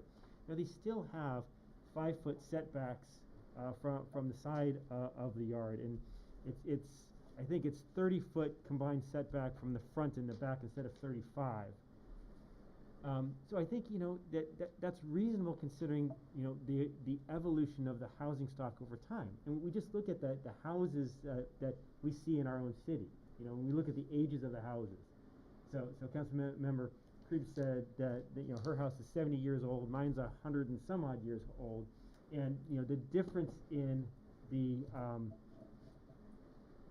setback and the design and all of that, it changes over time, and we can't, as much as we would like to, we can't go back to an era of the 1950s or the 1910s and use the housing sizes that we would use back then. And so, this is one of the more difficult ones, because it is a trade-off. Like, it's like, okay, they are bigger homes, but they're not as big as they could be, and we get the park in it. And so this is the one I honestly wrestled the most with. But the willingness to try to minimize the size to some degree, and the differentiation of the houses to use the type of styles that are in the city. I think that I'm not sure there's a whole lot more we can expect. I mean, you look at other developments in other areas, and boy, it could be a lot worse. So, I'm somewhat in reluctant agreement to this, but I think, all things considered, this is reasonable. Yeah, kind of bouncing off that, when I was onboarding and asking questions, obviously this was an issue before we were elected, the 3 of us. I asked, what if those 17 acres were just straight up R1 and followed all R1, no park, and I think there was a quote like 75 homes could be built there, just under, if we followed R1 standards for those 17 acres. They're asking for 42, not 75. We're getting a park. We're getting contributions to our water system, and now we've heard we're going to get a contribution to our public safety buildings, and other things, right? We don't have to pay for the maintenance of the park and upkeep. So yeah, there is a give and take here, but I think overall for the 17 acres, if it was all R1, it would be a different story. And I'm sure we would have been asking for some clawbacks if there was a specific plan under that scenario. But I'm grateful that they're not asking for that number that they potentially could have asked for. Yeah, I don't have much to add beyond that. I mean, I do agree that there are trade-offs here, and, you know, I appreciate that a lot of the public comment that we hear is from, you know, immediately surrounding neighborhoods, and I appreciate that that's, you know, those are the folks that are going to bear the impact, certainly if there is actual development during that period, and I don't discount that. But also, you know, we are here to represent the entire city, and while, you know, I know that folks have done a review of the houses in the immediate area around the development and suggest that the size of the houses are not in conformity with that. One thing about that, by the way, just because our code has a measurement quirk, you know, our floor area as defined in our code, and this is another planning commission learning experience, includes non-habitable space like garages and things. So when we compare to like the county assessor's information, like if you pulled, you know, information about the size of my house from the county assessor, it would actually appear to be smaller than it would be if you use the calculation on our code, because it wouldn't include the, you know, my garage and probably my porch and things like that. So just to know that we're not totally talking about apples to apples if you pull available data on houses. But that being said, I also feel like our job is not necessarily to say, does it fit in with the house next door? Does it fit within our community? And certainly we have plenty of houses in this community that are of the size that we're talking about here and of the style. You know, are they all placed together? No, that is a little bit different, and that is to me the trade-off. But you know, I don't have a concern that these are so wildly different than houses that you see throughout town that they're somehow inconsistent with the, you know, fabric of our community. The word trade-off, I think, is well used here, because it seems to me that, you know, most of life is a series of trade-offs. You simply get something, and you have to give something up. And I do agree with what I've heard here, that these are not what I would call the idyllic floor to lot size ratios that we would like to have. I recall when we put those ratios in, along with the general plan in the last council, I participated in that. Our primary preoccupation was not houses 3,700 square feet. Our primary concern were houses 6,000 and 7,000 square feet or larger. We were trying to find a way to minimize those in our community, and I think that was the spirit of those changes in the laws that I participated in. I don't know if that feeling of kind of anti-McMansion feeling that existed back then, I don't know if that still has the same wings today that it does now. But clearly the last council felt it from our public and public comments and during campaigns and such. So I guess I'm just not as concerned about a house that's 3,700 square feet, which sounds big, but really in the current housing market across the country, it's probably a pretty normal size house. I know it doesn't sound like it, but just go out to Rancho Cucamonga or out to Santa Clarita, and that's what you're going to see. Houses that big or even bigger. But this trade-off really resonates with me, because having lived there, having had a small child there, we had no park. We would have loved to have a park right there. Living on Sierra Keys Drive, are you kidding me? I had to drive all the way over to Sierra Vista Park on the other side of town, or all the way down to Memorial Park, which we lived and we loved. It was quite inconvenient. So I think there are people up in that part of the city that maybe are underestimating how that will be valuable to families in that part of the city. Let's not forget that, so the trade-off, okay, this trade-off I can justify for that reason. The Sierra Vista Park is about the same size as this potential park, about 3 acres each. So I'm thinking to myself, how many cities that you know of here anywhere in California, except maybe out in the desert, have had an opportunity to add a park the size of the largest park in their city and have it paid for and have it maintained in perpetuity? I don't know of any such thing. 20 years from now, if I take a pass on that, people are going to look back at me and they're not going to be happy with me. They're going, wow, we could have had a park? Aren't parks a good thing? They are. Here's the other trade-off. people in that part of that southern part of the property, they get this park as a buffer. Remember that. This park is gonna serve as a buffer between them and the housing stock. So that doesn't happen on the other side, I realize that, but on the south side, the neighbors are not going to have houses built right on top of them. They're going to have a park right next to them, which I think is, if you're gonna have to face a development of some kind, institutional or residential, it would seem to me that would be the best possible outcome you could hope for. I know that's, for those people who live there who were hoping there would never be any development, you know, that's not gonna fly with them. But unfortunately, fortunately, there will be a development of some type. We know that. So I'm in concurrence with all of you. Are there any other issues in the specific plan that we need to address? The only other one I had was sort of the wildlife and the trees. You know, I asked early on, I think at our joint session in March at the middle school, you know, whether the plans could take into account the existing trees and be built, you know, built around the trees essentially. And, you know, while I think that's not possible for certain of them, and, you know, I've come to learn since then that, you know, a number of the trees on that property are not healthy, not only not healthy enough to relocate, but not that healthy even as they stand. And, you know, there are a number of invasive species, you know, of trees on that property that frankly, you know, while I do not relish the loss of mature trees, I mean, to the extent that they are not, you know, not just not native, but actually invasive, you know, in the end of the day, if we can trade those for native trees, you know, particularly on the bigger side like we negotiated for tonight, then, you know, in the end we're going to be better off. Are we going to be better off on day one? No, probably not.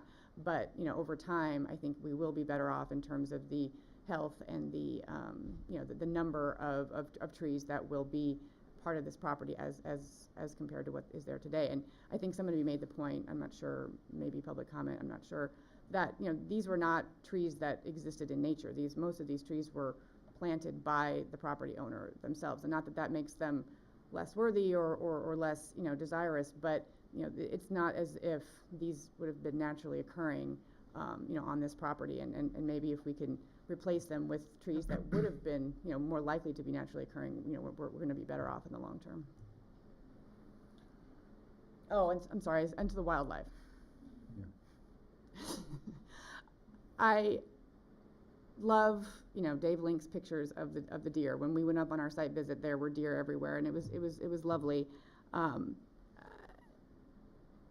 They are wild animals, and I think has been said, you know, there is plenty of habitat in our area that they will find and probably not skip a beat. And in fact, you know, we've been advised, you know, on multiple occasions by multiple agencies that, you know, we are not, as humans, you know, here to provide habitat and water and food and for wild animals. I mean, in fact, it's very much discouraged. And so, you know, while I appreciate the beauty of the current state of the property and the wildlife that congregate there, you know, I'm not sort of taking much into consideration the fact that we, you know, somehow should be providing habitat for wild animals which is on a property which is really, you know, surrounded on most sides with, you know, with developed housing stock. So I mean, it's not truly open space in the sense of like being, you know, in a rural area. It really is kind of not, I'm gonna say in the middle of our city, but certainly surrounded by urbanization. And so I have to say that, you know, that's one of the lesser trade-offs that in you know, kind of on my list. And we have to remember this, you know, we always say there's a lot of conversation, this is undeveloped. That's not wild land up there. There was a monastery up on that piece of land, and that was a parking lot, from what we heard, for many years for the fiesta or the party that's up there. So it's not as though it's untouched virgin land. It is land that has been developed previously, not with houses, but it is not untouched or undeveloped. So going back to the specific land, before we jump off it, we did hear from the applicant regarding tree sizes, and is that going to be within, do we kind of have a live edit going on and that will be within the specific plan, or is that going to be in, I don't think it'd be in the development agreement. The city attorney and I were just discussing that, and we think there should be a mention of the increased box size of the trees in the specific plan, and certainly it will also be a part of the design review application because we would be reviewing the landscape plan as well. And so that amendment would likely take place in section 3.5 landscape plan. Is that correct, Director? That's correct, and it could also be reflected in the adjacent figures, either 3-6A or 3-7B. I promise I wasn't eavesdropping. That was coincidence there. So, the wildlife on the one hand,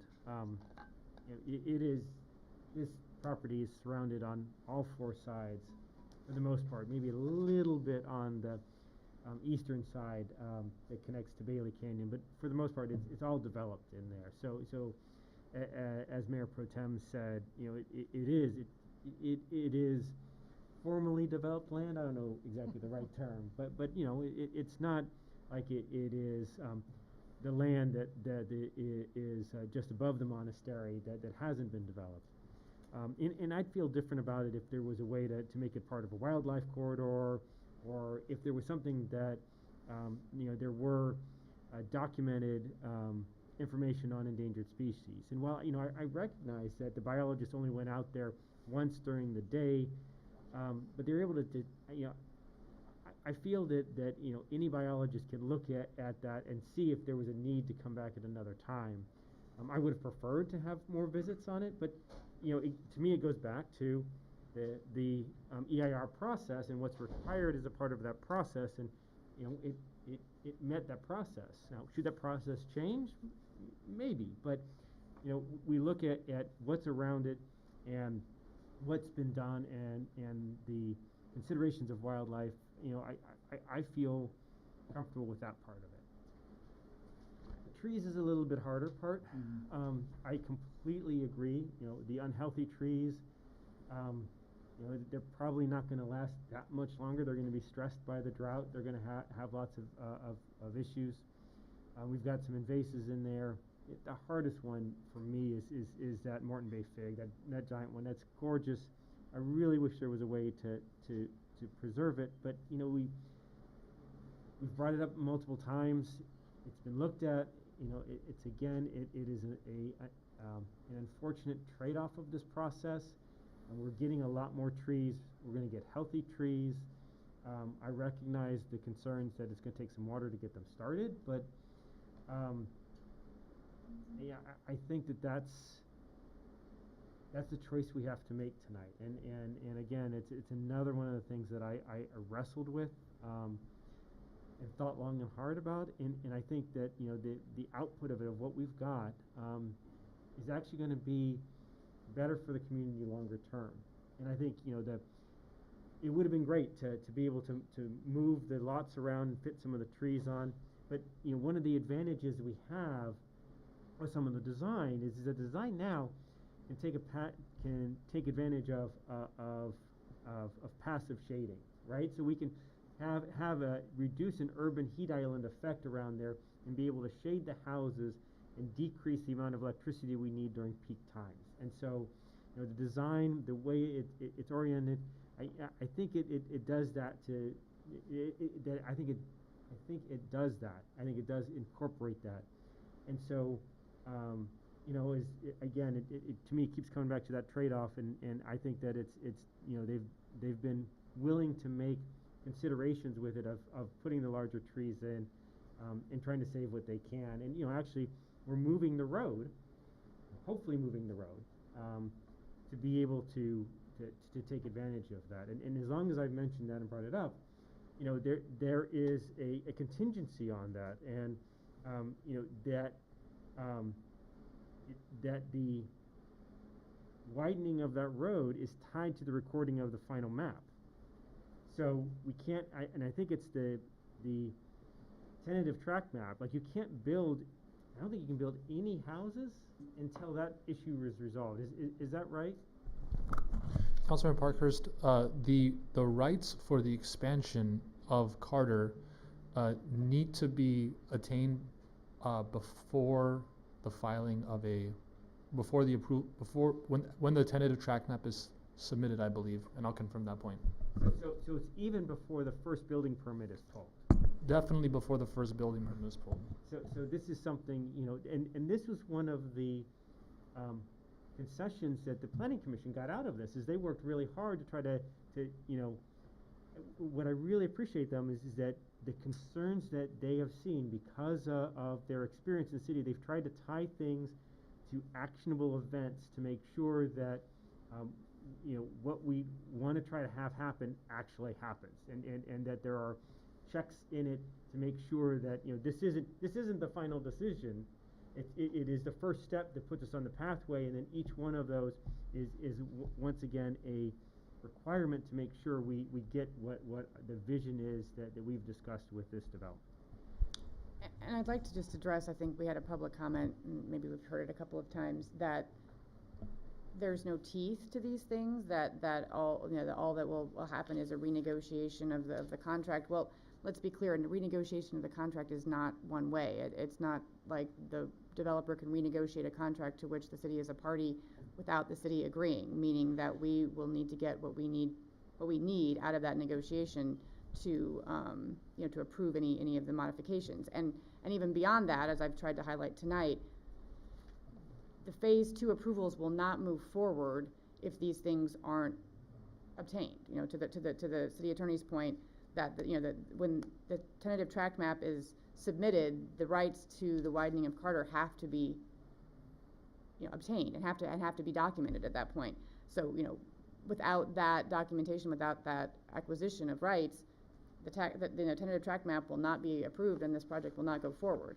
Similarly, I think later on there's another process point where, you know, after the 10th or 11th or so house is built, then the widening improvements on Carter have to be finished, not just, you know, projected or the rights held. So there are, you know, again, to Councilmember Parker's point, the Planning Commission built in, you know, phases of this so that, you know, if milestones are not met, it's just not a matter of a contract breach that we have to, you know, resort to court to adjudicate.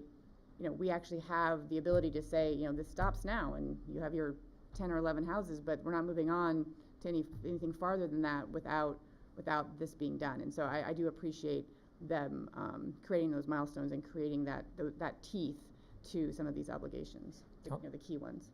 Councilmember Creeves, just to clarify something I said earlier, the developer will have 2 years to acquire the rights for the expansion of Carter, those offsite improvements.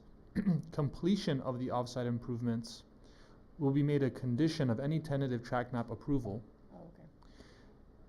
Construction must begin upon issuance of first building permit, and construction of the offsite improvements must be completed by issuance of the 11th building permit. Thank you.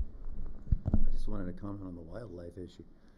First, we did already talk about the mitigation for nesting birds on the property. And I spent a lot of time, and when my son was really little, we used to walk up, when he was like 3 or 4, couple years, we used to walk up Crestvale from behind Sierra Keys and go through the fence there because it was open, there was no fence.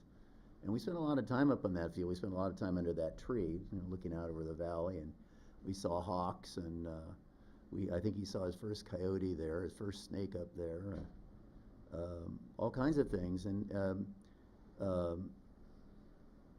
virtually everything that we saw up there, though I've seen in many other parts of the city, and I consider Sierra Madre to be essentially a wildlife park. Last Thursday morning, I'm a flatlander now down on Ramona Avenue, and I was checking out his new truck.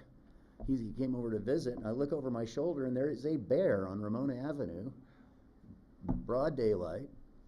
We've had deer down there. We've a den of coyotes down. This is down in Ramona. So I do take this issue that, yeah, wildlife is important, but it's not like this city hasn't got wildlife everywhere. And all you have to do is go up to the hillside and go into the canyon, and So the deer that like to congregate over there, they'll be all right. They'll find plenty of other places. But most of the other things that you'll see up there, I'm guessing that most of the hawks, a lot of those animals will probably stay there, or maybe have their patterns change somewhat. I get sentimental about it because that was a very, I think of that field as a kind of a formative place in my son's life. It's not easy for me to think about developing that property.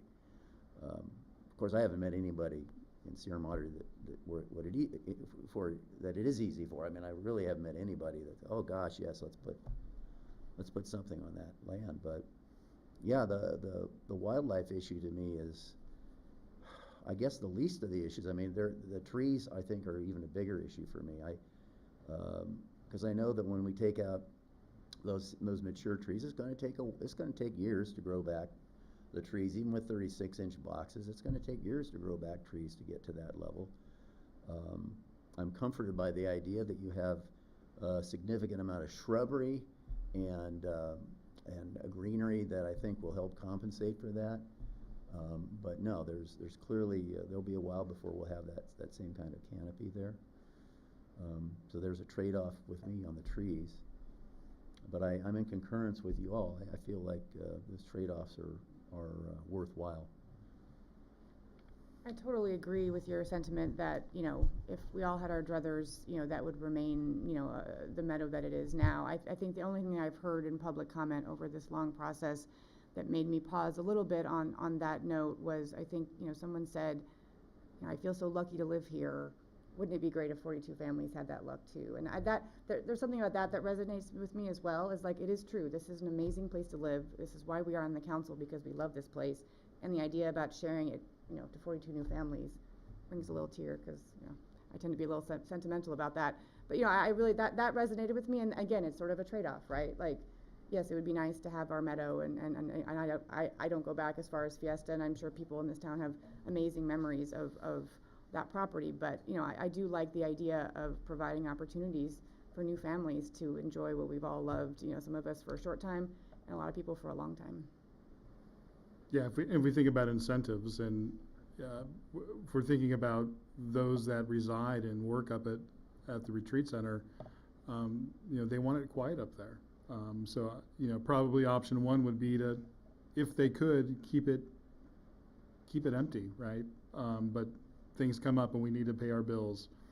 And I do feel, if we think about incentives, the passionists that want to keep their retreat center running, the optimal strategy is to have the least invasive type of project up there, and they feel as though that this is the one, and they're the ones that have to live with it right next to it. So thinking of incentives, I feel as though incentives are aligned here with keeping things quiet and residential rather than potentially loud and institutional.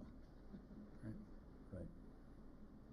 And I think, building on that, we've talked about tonight and at other meetings about the use of that land. And I'll say it again, is that for a long time there was discussion about buying that land, and even the idea of a bond floated to purchase that land and create a city property.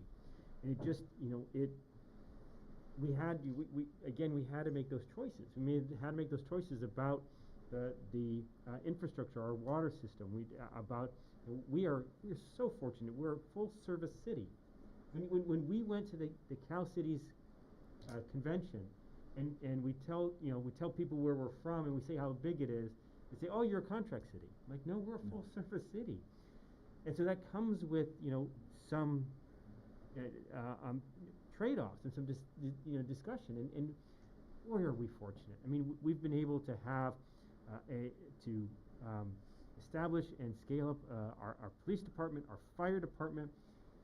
We've got a $10 million thing for the library, and I know those are not directly around it, but it relates to the land that we have in front of us. Is that the trade-off is that we probably could fill out a bond and try to buy that land, but we wouldn't have a new police building in it. And I think that and now we've just got $250,000 to go towards that. The final thing that's kind of gone through my mind in it is, thinking about going way back in American history, and to me, one of the things that I keep thinking about is the Fifth Amendment of our Constitution. And most people think about the Fifth Amendment as the you can't incriminate yourself, but the last part of the Fifth Amendment talks about private property, and it says, and I'll read here, it says, nor shall private property be taken for public use without just compensation. We've got a decision here. This is privately held land. And, going back to the founding of this country, we were founded on, one of the concepts was private landowner rights. And that wasn't the case outside of the U.S. It used to be held by the Crown. At the very beginning, it was held, and so we have to, as much as we would like to tell the landowner what to do with that land, we can't. We have to, we put the rules in place and say, here are what are the allowable uses. But we can't dictate exactly what color of house.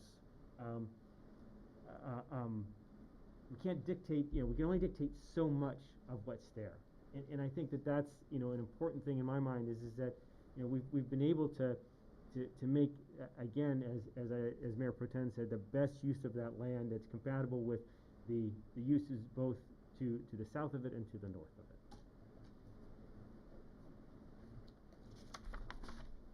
So, we have, I think, we've done a straw poll so far. I think we've got a straw poll in agreement. Development agreement, we haven't talked about that yet. Right, okay, of course. Sorry. We're close. We're getting close. Getting very close. Details, right? I mean, I guess I view the development agreement as kind of the catch-all, or the, sort of the, because it's where we have,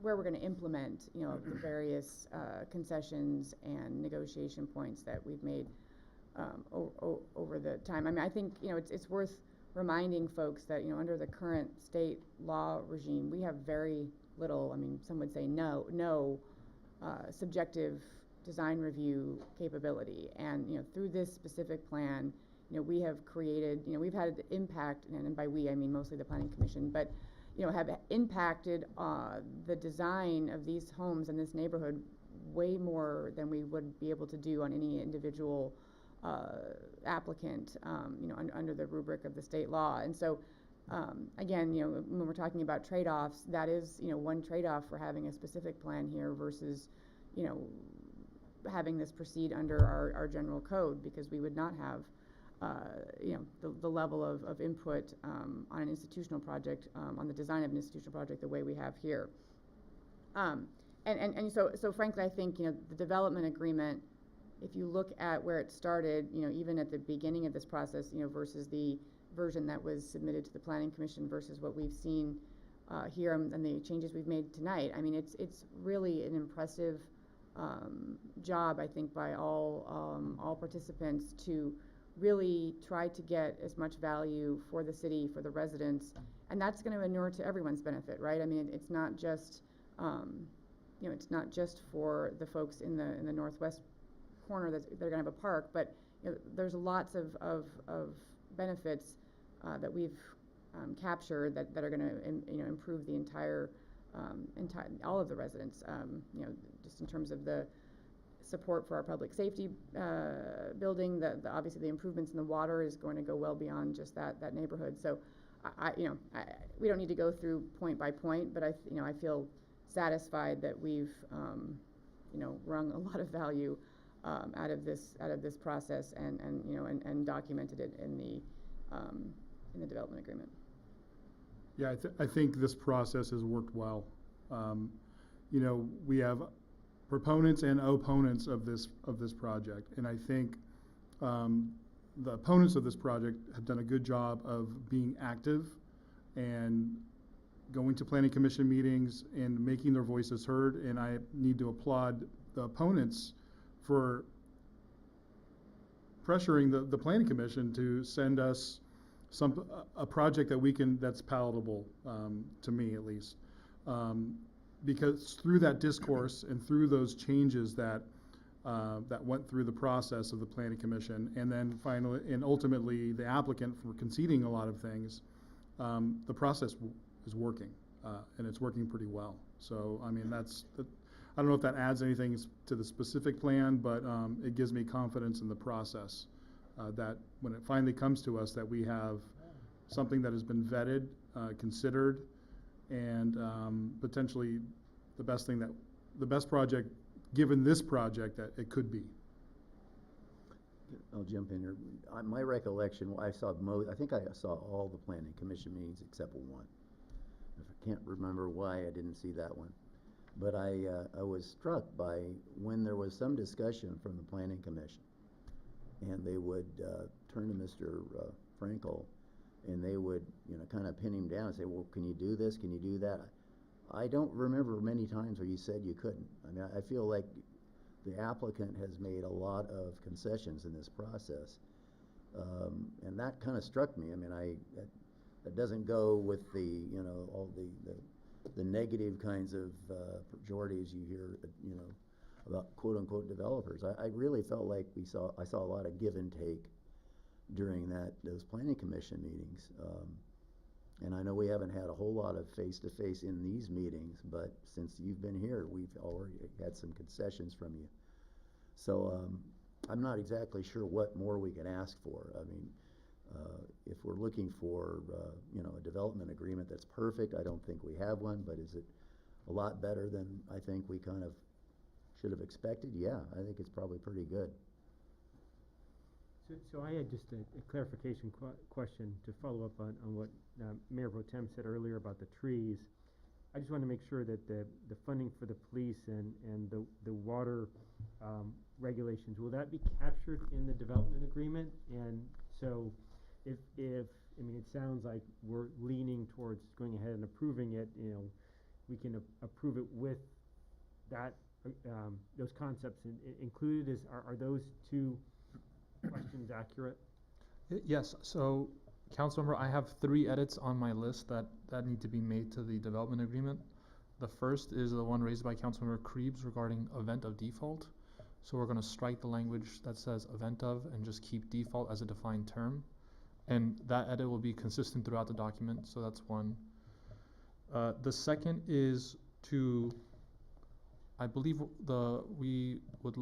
staff would like to add a section 4N, and 4N is going to say that upon approval of a tentative tract map, or actually perhaps, yeah, upon approval of a tentative tract map, developer will provide the city $250,000 in furtherance of the city's public safety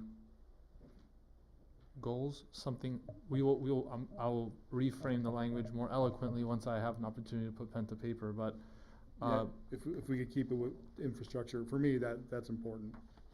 Not equipment or anything of that nature. I think building out one of the 2 buildings is where I want that money to be spent. If you guys agree, I mean, you don't have to agree. I see. Yeah, you're Councilmember making a Krebs. face.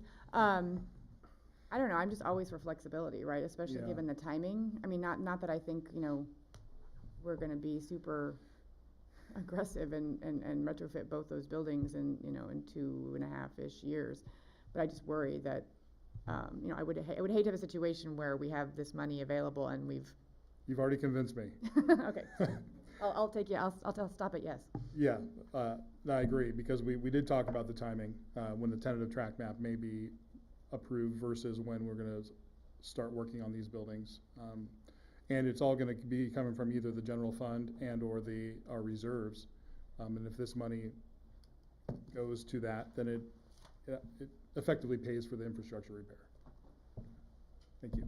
So is there going to be no limitation on the funds then? It's going to go to the general fund for the city council discretion? Oh, I think I'm still in favor of having it specific to public safety, but others should weigh in. My point is I think that was what the concession was. Yeah, my point is it's going to free up money within it would free up money within the general fund, but I do want it to go towards the public safety buildings, So or public safety, rather. Public safety infrastructure then is the. Well, not necessarily infrastructure. It could, Public safety. She convinced me that it could be something outside of that. Could I intervene? Could I ask for just literally 5-minute break? I could use a 5-minute break.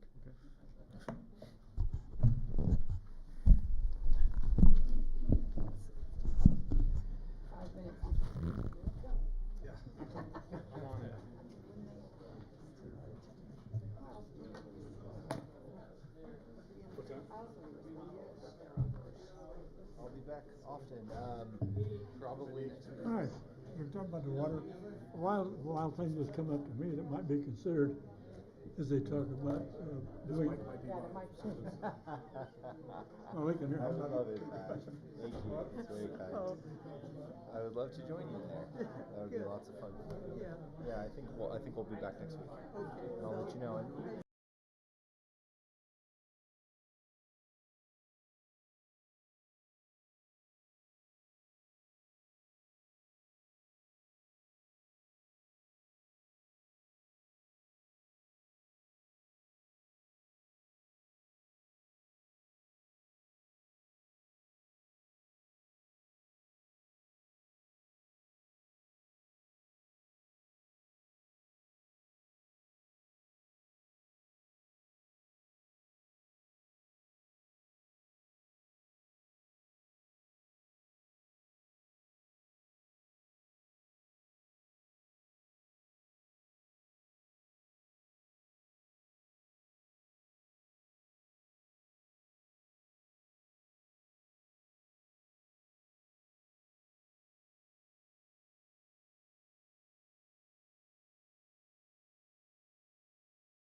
I think getting pretty close to having a vote on the resolution and the ordinance. I wonder what other loose ends do we need to tie up before we do that?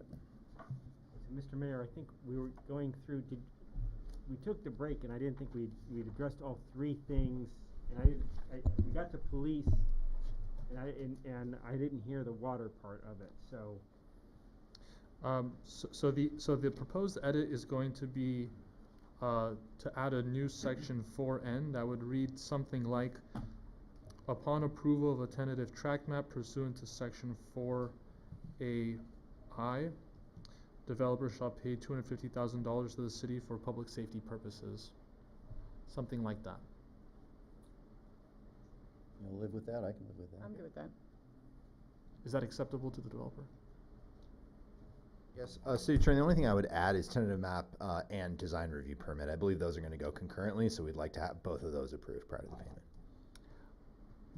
Those will be considered concurrently. If that's acceptable to the council, I can include that language in there. Those are two separate approvals, though. Again, sort of like what we talked about on the things that we were discussing tonight, is it would seem to me highly unlikely that one would be approved without the other.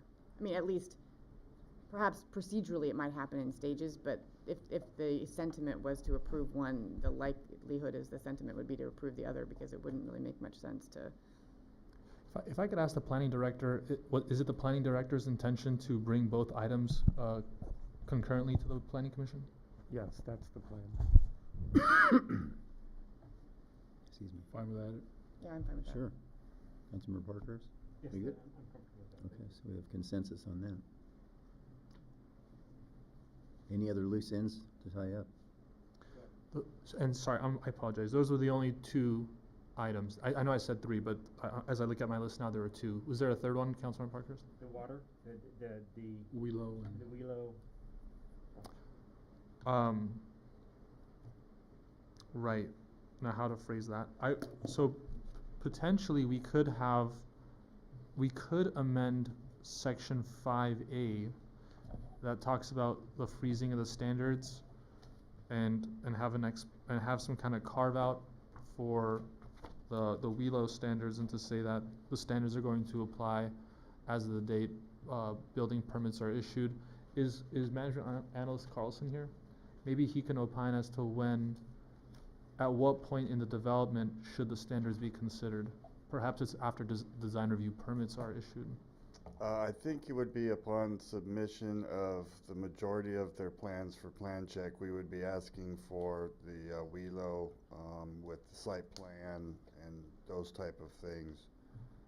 That's traditionally how we would, review a construction project. This is a bit different, but we would want to take a look at the landscaping plan in context of the building plan. So that's when I imagine it would happen. So then would it have to happen, so do we want the standards in place as of the date that the design review permit and tentative tract map applications are submitted? Or would you like it after the approvals? What is the timing on what you mentioned there? Because I think we can get this done within 5 or 6 months at the latest. And the track is what? The applicant has 2 years to submit, but they can submit as soon as the development agreement is in effect, potentially.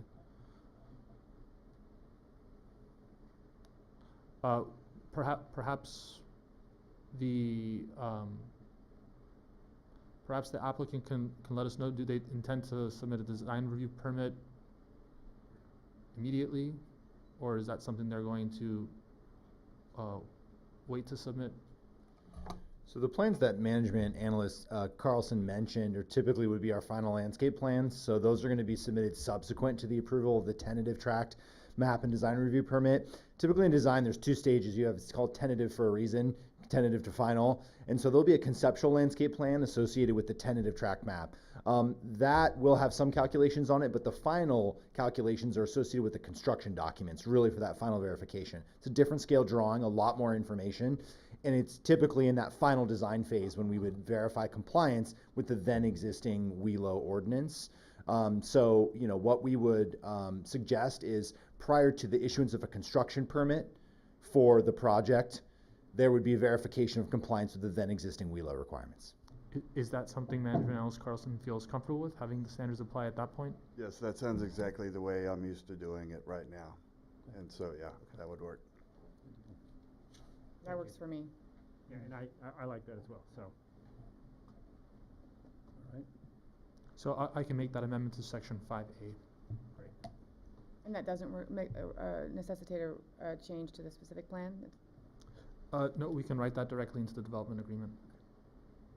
I just want to thank you for being able to do these things on the fly. I'm pretty impressed that you've got language for most of these as they've come up for that. You know, we were talking about the development plan just before we took a break, and I think a number of the council members were talking about kind of everything that's in it. And, I'm not familiar with development plans. I don't know what's in it, but this development agreement is 76 pages long, and that's with the appendices. And if you take the appendices out, it's currently at about 26 pages down to the signature line.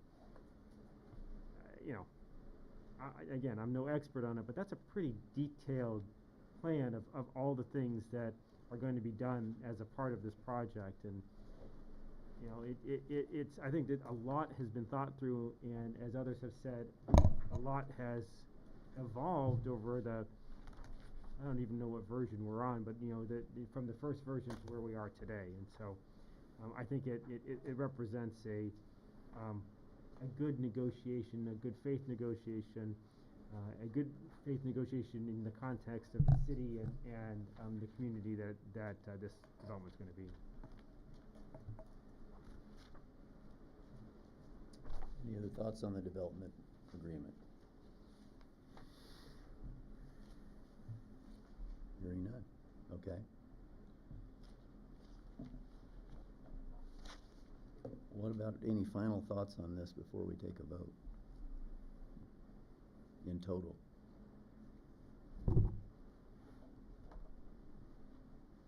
I think we're all getting tired. Petered out. But I want to thank everybody involved in the process, everyone throughout the whole thing. We were able to do this, a very challenging, emotional project during a pandemic. And while it wasn't perfect, I don't think any project is. I think we really tried to hear everybody's voices. At least I read I don't respond to most, but I read every single public comment that comes in and consider it, kind of think about it. And we've opened public comment to both these meetings. I think 5 of the 6 of the Planning Commission meetings, they had public comment on it when they could have closed it after like the 2nd meeting. So this is, and I can remember one of the meetings when there was a lot of talk about belts and suspenders. And I really do think that, for the project that we've got before us, we've really done the best that we can with all things considered. And I just want to thank everybody for all of the efforts, all of the late nights, all of staff's tireless efforts, all of the community's thoughtful input and persistent input. I mean, that's what this is about. This is why I ran for office, was to be able to be part of a process, not because they're easy, but because they're thoughtful and reasonable, and I think that we've gotten there. And so, as difficult as it's been, I'm satisfied with the result that we're at.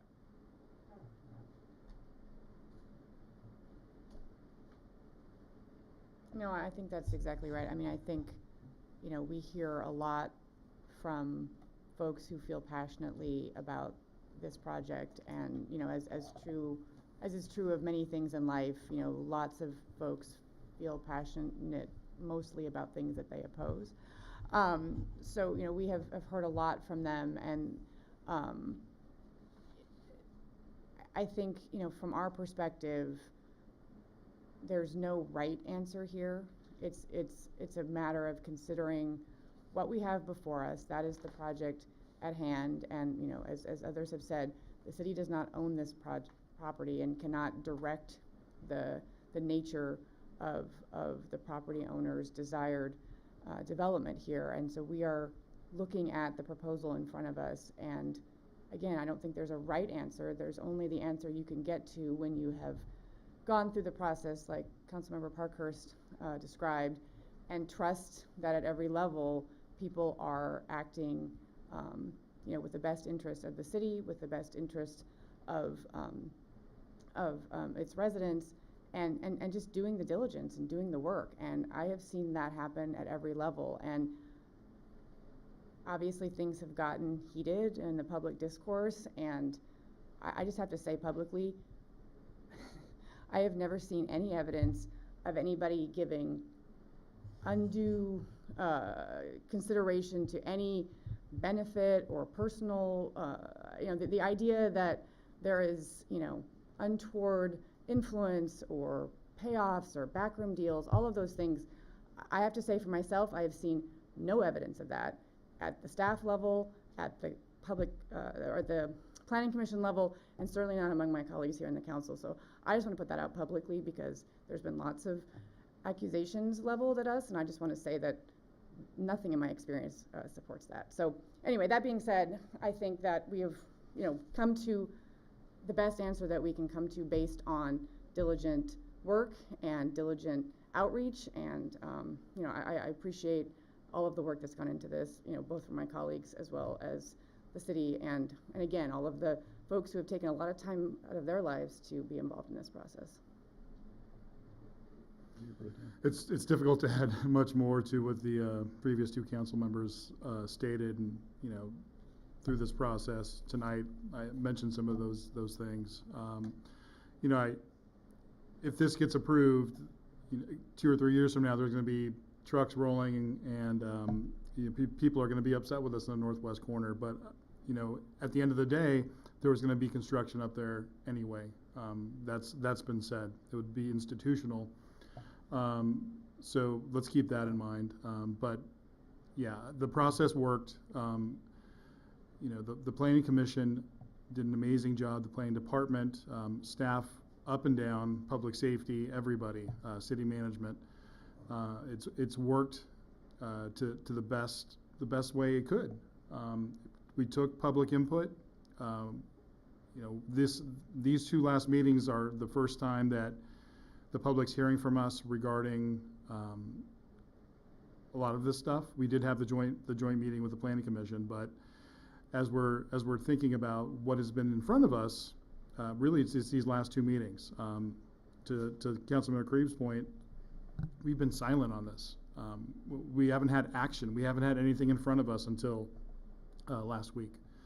And I am confident that myself and my colleagues, when we do ultimately have this decision, because we all ran for the city to be the representative for the residents of the city, so they don't have to do this work at the end of the day. And we have to weigh the pros and the cons and see what will work best for this community. And it's been said multiple times, and I think Chair Dennison said it during his meeting, this is the project that's before us. This is the project that we are looking at, and we have certain lenses and standards that we're considering. We don't take it lightly. The Garcia household for the past 2 years has been, wringing hands over this, and my wife's like, when can we throw this stuff away? Or recycle it, rather. Well, not until we vote on it. We need to keep it around, and it's been stressful for us. I'm not complaining. I knew that coming in. I knew this project was coming when I ran for office, but get to the point, we don't take this decision lightly. We love this community, and we want to do what's best for this community. Well said. Well said. I can't improve on that. My feelings exactly. I evaluate and have made a lot of decisions since I've been on the council, and I can say I always apply a reasonable standard. I mean, is it reasonable or not? So to come to the conclusion that I support this means that after having gone through all of the documentation and listened to all these meetings and all this testimony and all the public comment, in the final analysis, I see it as reasonable. Does it serve the greater good of the community? Or is this going to just serve a small group of people? Well, I see this as serving the greater good. I'm an at-large representative in Sierra Madre. We all are. We don't represent districts or neighborhoods. We represent the entire city. So we have to think of what is the greater good? How do we serve the most people and get the best outcome for as many people as possible? And I think many different aspects of this qualify there. Just recently, we received some funding now to help us with our new police department building. The park, no one's mentioned we briefly mentioned the 35 acres that are going into the Conservancy. That's a big deal in itself. So I think the greater good's being served here. And the final analysis, the final issue for me is, is it, right? Is it the good thing to do? Can I sleep at night? Is my conscience clean? And yes, I feel like this is a good deal. I feel like I can sleep at night. My conscience is clear, and it meets my 3 tests, and I'm happy to support it. So I'm looking for a motion to do that for the resolution and the ordinance. We need to have 2 votes, right? Mm-hmm. Yeah. I lost my agenda. Do you have your agenda? So I'll go ahead and move to adopt City Resolution 2258 pursuant to the Planning Commission Resolution 2210 and 2211 as amended during the meeting this evening.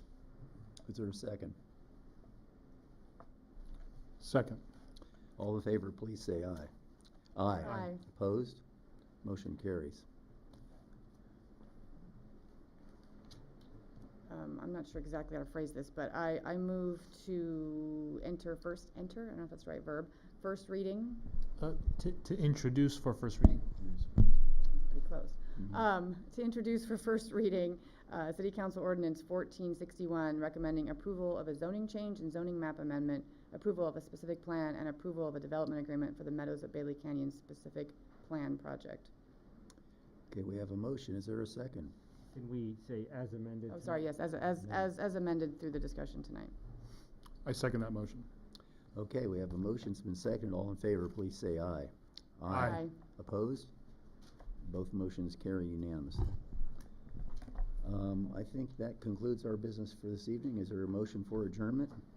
Move to adjourn. Is there a second? Second. All in favor, please say aye. Aye. We are adjourned, folks.